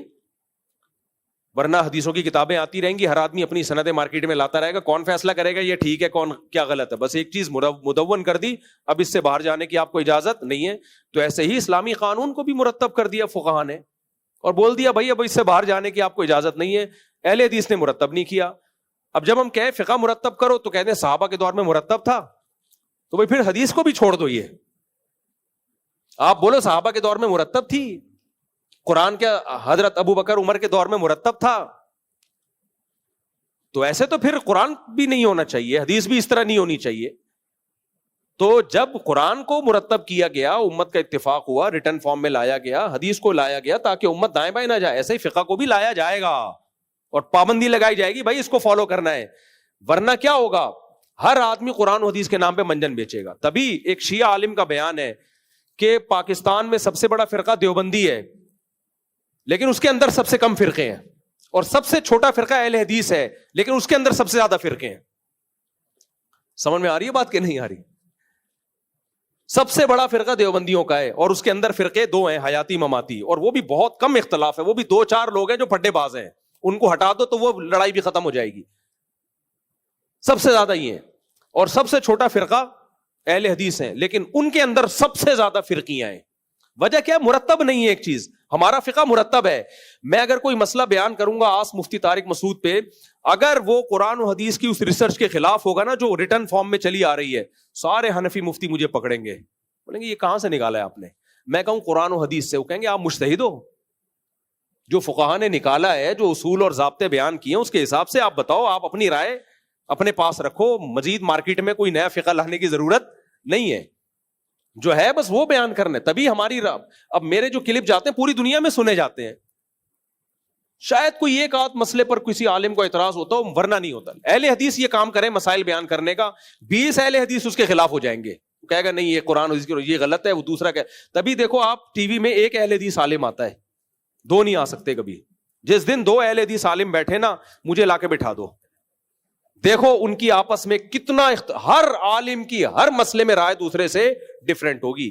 یہ گراؤنڈ ریئلٹی ہے, یہ مشاہدے پر مبنی حقیقت ہے. یہ کوئی میں اہل حدیث کے بغض میں نہیں کہہ رہا, جتنا میں دیوبندیوں میں اہل حدیث کو فیور کرتا ہوں نا, اتنا کوئی نہیں کرتا. میں تو ان کو اہل سنت والجماعت میں داخل کرتا ہوں, میں تو ان کو جنتی کہتا ہوں, اور نام لے کے بھی بعض اہل حدیث علماء کی تعریفیں کرتا ہوں, جتنا براڈ مائنڈیڈ میں ہوں. لیکن یہ گراؤنڈ ریئلٹی ہے کہ جو چیز ریٹن فارم میں نہیں ہوتی, مرتب نہیں ہوتی, ہر آدمی مجتہد ہوتا ہے اس میں. اب یہ انجینئر علی مرزا بھی تو اہل حدیث ہی ہے اصولی طور پر, یہ کہتا ہے میں قرآن و حدیث سے اجتہاد کروں گا. کر لیا اجتہاد, کیا بیڑا غرق کر دیا یار. تو اگر کوئی فقہ مرتب ہوتا, اب اہل حدیث کہتے ہیں ہم نے آپ کو اہل حدیث جماعت سے نکال دیا, نکالنے کا کرائٹیریا کیا ہے؟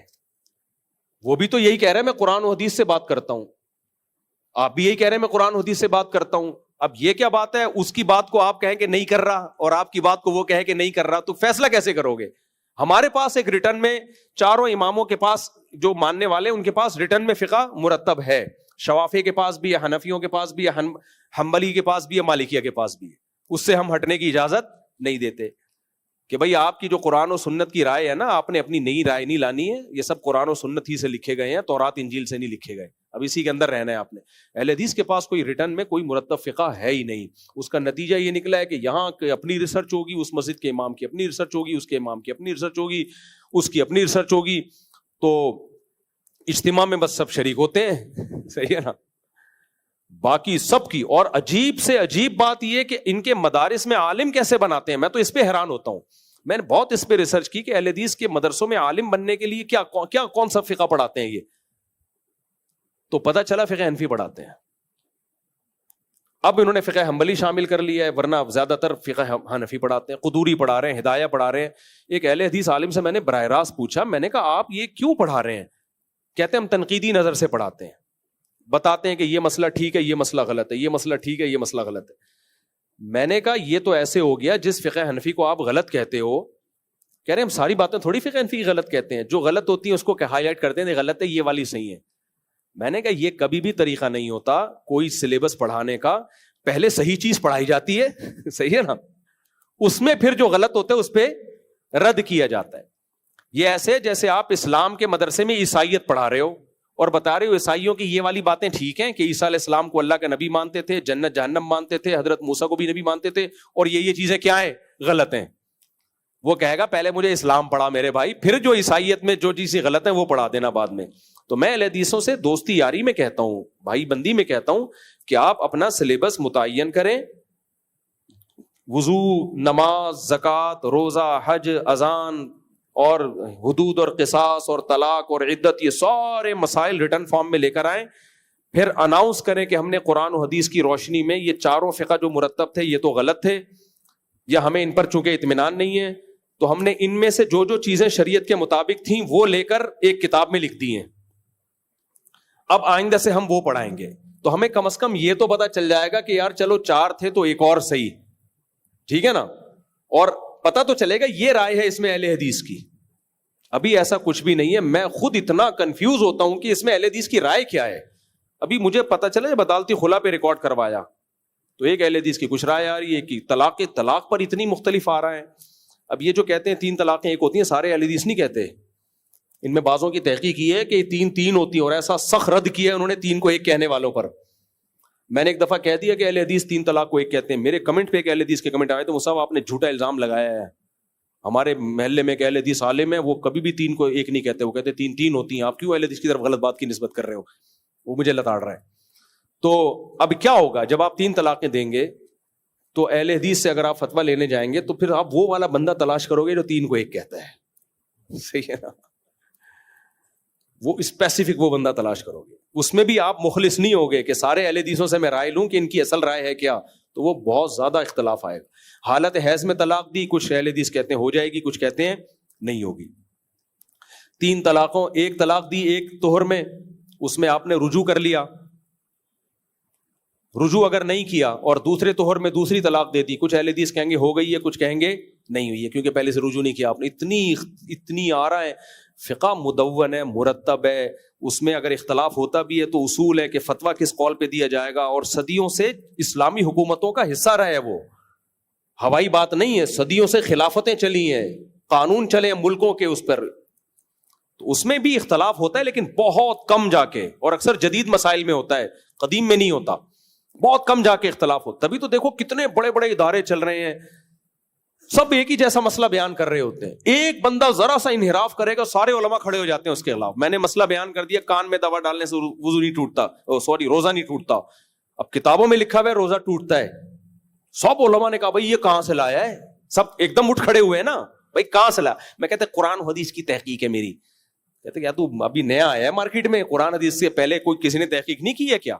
جنہوں نے کی ہے ان کی تحقیق پیش کرو نا. تو پھر میں نے کتنی لمبی دلائل دی, بھائی ہمارے فقہا نے کہا تھا کہ کان میں دوا ڈالنے سے روزہ ٹوٹتا ہے. ان کا خیال یہ تھا کہ کان کا کوئی راستہ حلق تک یا دماغ تک پہنچتا ہے. اب جدید تحقیق نے ثابت کر دیا کہ کان میں دوا ڈالنے سے نہ حلق میں پہنچتی ہے نہ دماغ میں پہنچتی ہے. تو فقہا نے جس بنیاد پہ وہ مسئلہ بیان کیا تھا وہ بنیاد غلط ہونا ثابت ہو گئی. ایک دفعہ مجلس سے تحقیق ہو رہی تھی نا, تو یہی مسئلہ آیا علماء کی. تو ایک عالم نے کہا بھائی وہ قدیم فقہا اتنے ذہین تھے کہ وہ کیسے غلط مسئلہ بیان کر سکتے ہیں کہ کان میں دوا ڈالنے سے, انہوں نے لکھا جب روزہ ٹوٹتا ہے, تو وہ بڑے عظیم فقہا تھے, ان کا مسئلہ غلط نہیں ہو سکتا. تو ہمارے عالم نے جواب دیا بڑا زبردست کہ وہ فقہا تو عظیم تھے, اس زمانے کے طبیب اتنے عظیم نہیں تھے جتنے آج کے. میڈیکل سائنس نے جو فقہ نے اس وقت ترقی کی تھی دین کے علوم نے, تو علماء میں ان کے ٹکر کا کوئی نہیں ہے, لیکن میڈیکل سائنس نے آج ترقی کی ہے. اس زمانے کے حکیم کہتے تھے کہ فقہا کو انہوں نے بتایا کہ بھئی کان کے میں دوا ڈالیں گے تو دماغ یا حلق تک پہنچے گی, تو ان علماء نے ان حکیموں کی سن کے مسئلہ بیان کر دیا. تو کہا کہ آپ آج کے علماء کو ان علماء سے کمپیئر تو کر رہے ہیں لیکن آج کے ڈاکٹروں کو ان حکیموں سے کمپیئر نہیں کر رہے. تو میڈیکل سائنس نے دودھ کا دودھ پانی کا پانی کر دیا. انہوں نے بتا دیا بھائی کان میں دماغ تک یا حلق تک پہنچنے کا کوئی راستہ ہے ہی نہیں. کان میں جتنا بھی پریشر سے کوشش ڈالو نا حلق تک نہیں پہنچے گی, اللہ یہ کان کا پردہ ہی پھٹ جائے ایک الگ بات ہے. تو جب پہنچ ہی نہیں رہا تو روزہ کیسے ٹوٹے گا؟ تو میں نے جو مسئلہ ریکارڈ کروایا کتنا بڑا ایشو, لیکن اہل حدیث کچھ بھی کرواتے رہے کوئی ایشو نہیں بنتا. وجہ اس کی یہ کہ وہ کہتے ہیں یہ ان کی رائے ہے, یہ کوئی اہل حدیث کے ذمہ دار تھوڑی ہیں. دوسرا کہتا ہے یہ ان کی رائے ہے, تیسرا کہتے ہیں ان کی رائے ہے, چوتھا. تو اتنی اکائیاں ہیں, تو ہم کیسے لوگوں کو کہیں کہ اہل حدیث کو فالو کرو؟ آپ جب کہیں گے جب آپ ایک ریٹن میں ایک مرتب کر کے لاؤ اور ہم اس کو مانیں کہ واقعی یہ بھی چلو آپ نے قرآن و حدیث سے نکالا. اس پر سوال تو ہوگا کہ 1400 سال کے بعد کیوں نکال رہے ہو, اب تک کیا کرتے رہے ہو. لیکن چلو ہم دل بڑا کر کے مان لیں گے یار ایک ریٹرن میں ایک چیز لے آئے ہیں, اب ہم کہیں گے یہ اہل حدیث کی رائے ہے, یہ فقہ حنفی ہے, یہ فلانا ہے, یہ اہل حدیث کی رائے ہے. تو یہ ان کی ذاتی رائے ہے, اب دیکھ لو آپ کیا کرنا ہے, پورا فالو کرنا ہے نہیں کرنا وہ ایک الگ بحث ہے. لیکن یہ تو جب ہوگا جب ہو تو نا, ابھی تک تب نہیں ہے تو میں اپنا دماغ کیوں ضائع کروں کہ کرنا کیا ہے. تو یہ نہیں ہوتا, دین ایسے نہیں عمل ہوتا. جیسے قرآن مرتب ہوا ہے, حدیث مرتب ہوئی ہے, تو فقہ بھی مرتب ہوا ہے. اور یہ تبع تابعین کے دور میں امام محمد نے سب سے پہلے 6 کتابیں لکھی, اور موطا امام مالک سے فقہ مالکیہ میں کتابیں لکھی گئی فقہ پر، امام شافعی کی کتاب، یہ سب لکھی گئی ہیں، تو اسی لکھے ہوئے کو فالو کرنا ہے. اخپل طریقہ نہیں چلے گا اسلام میں، اس سے امت فساد میں جائے گی اور فرقے بڑھیں گے، اس سے کم نہیں ہوں گے. اچھا میرے بھائی، مفتی صاحب اگر کوئی شخص ہاتھوں کے عجیب آدمی ہے یار، ہاتھوں کا تذکرہ آتے ہی سمجھ جایا کرو نوجوان آدمی کیا پوچھ رہے ہیں، تو ایسے کلیئر کٹ سوال نہ پوچھا کرو.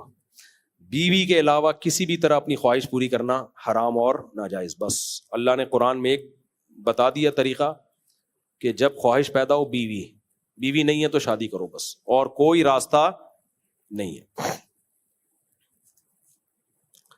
میں نے فلیٹ اپنی رہائش کے علاوہ خریدا جس کی نیت کرائے پر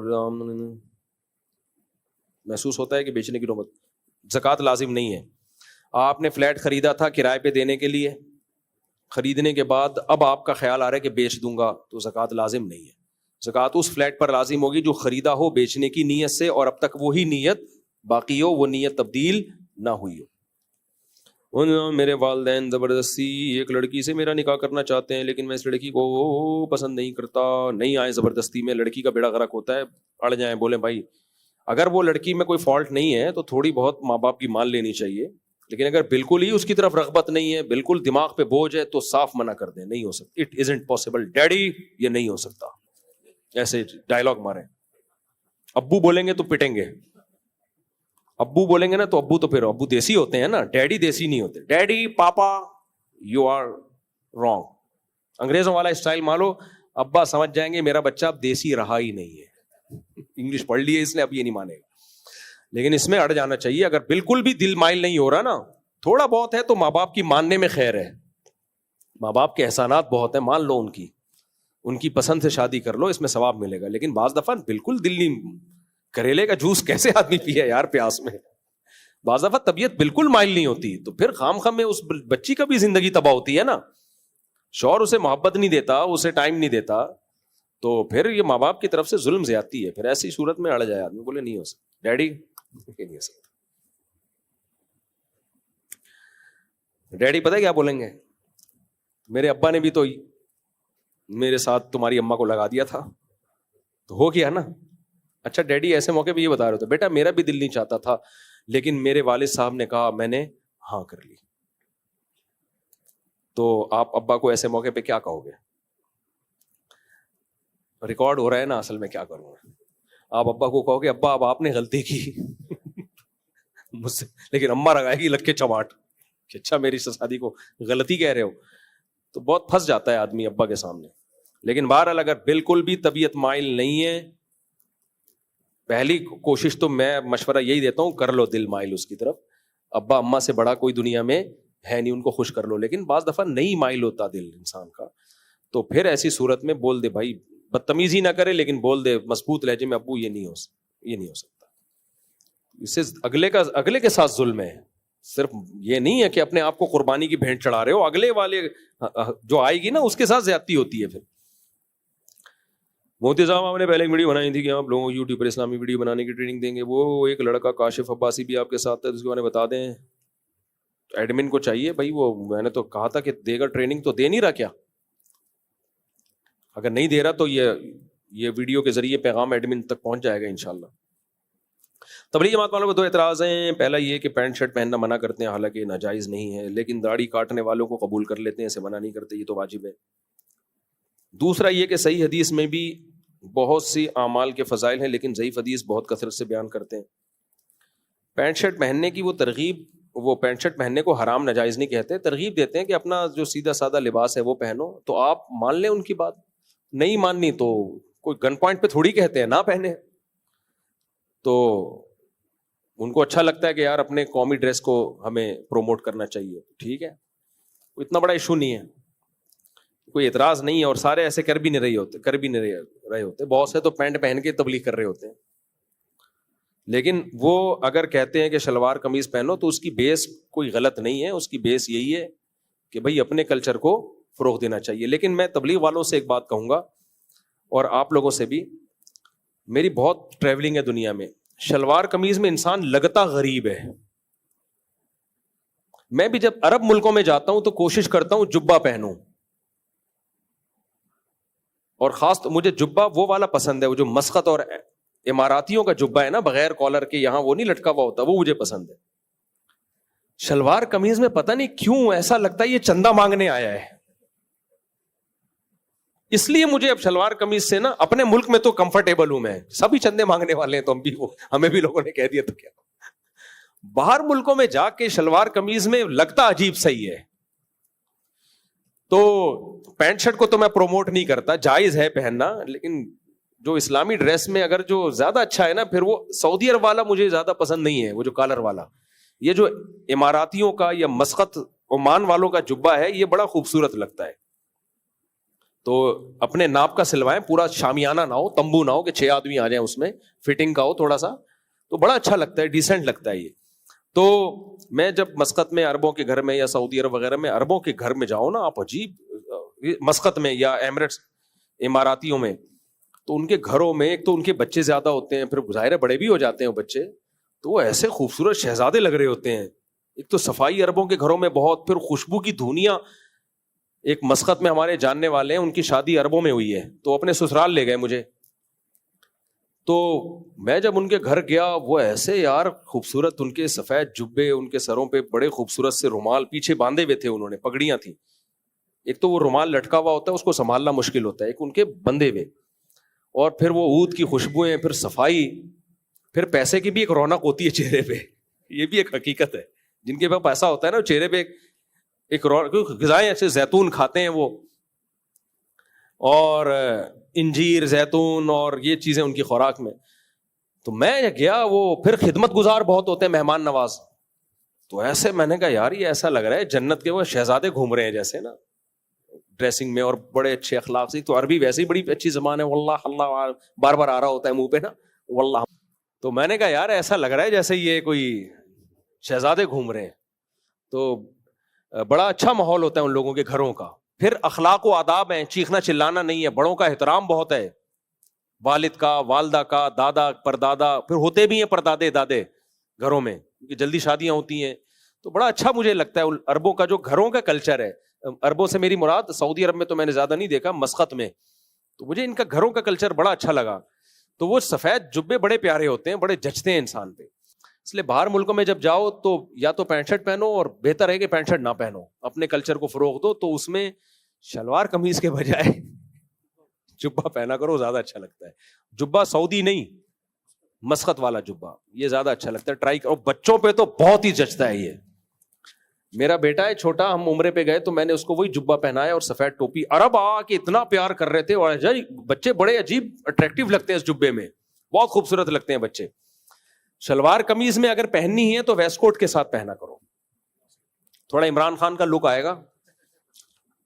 اب جس کو عمران خان سے محبت ہے وہ خوش ہوگا, نہیں ہوگا تو وہ ناراض ہوگا. ہم نے کیا کرنا ہے اس بحث میں جا کے, لیکن تھوڑا ڈیسنٹ لگتا ہے ویسٹ کوٹ میں. خالی شلوار قمیض مت پہنو, کوئی زکات دے کے چلا جائے گا, تمہیں پتہ بھی نہیں چلے گا. تو اس پہ ویسٹ کوٹ پہن لیا کرو, تو تھوڑا سا اس ویسٹ کوٹ سے پڑھا لکھا لگ رہا ہوتا ہے آدمی, پڑھا لکھا آدمی.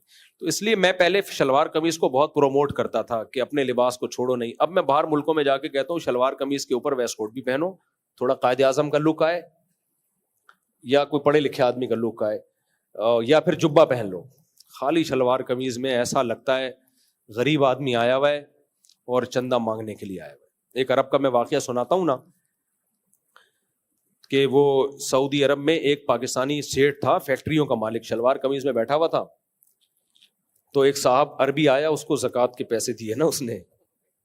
اس سیٹھ نے کہا کہ میری فیکٹری ہے بھائی, میں غریب نہیں ہوں.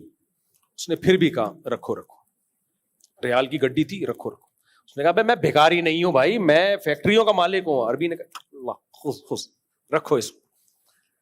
اس نے کہا یار میں غریب نہیں ہوں. اس نے کہا کلو پاکستانی مسکین. اس نے کہا بس اتنا کافی ہے, تو پاکستانی ہے نا. اس نے کہا مسکین ہے, رکھ اس کو. تو حالانکہ اس کے دسترخوان چل رہے ہوں گے حرم میں, اتنا بڑا سیٹ ہوگا. تو اس لیے شلوار قمیض پہ تھوڑا سا مجھے اشکال ہونے لگا ہے. یہاں پہنو شلوار قمیض, باہر ملکوں میں نہ پہنو. یہ میری رائے ہے بھائی, اختلاف بھی ہو سکتا ہے کسی کو اس میں. اور اگر پہننی ہے تو ویسٹ کوٹ پہنو اس کے اوپر. اور دیندار کے لیے خاص طور پہ, دیندار آدمی تو بالکل ایسا لگتا ہے چندہ مانگنے آیا ہوا مدرسے کے لیے, تو بالکل ایسا لگتا ہے. بس ہو گئے سوال. اللہ تعالیٰ عمل کی توفیق عطا فرمائے.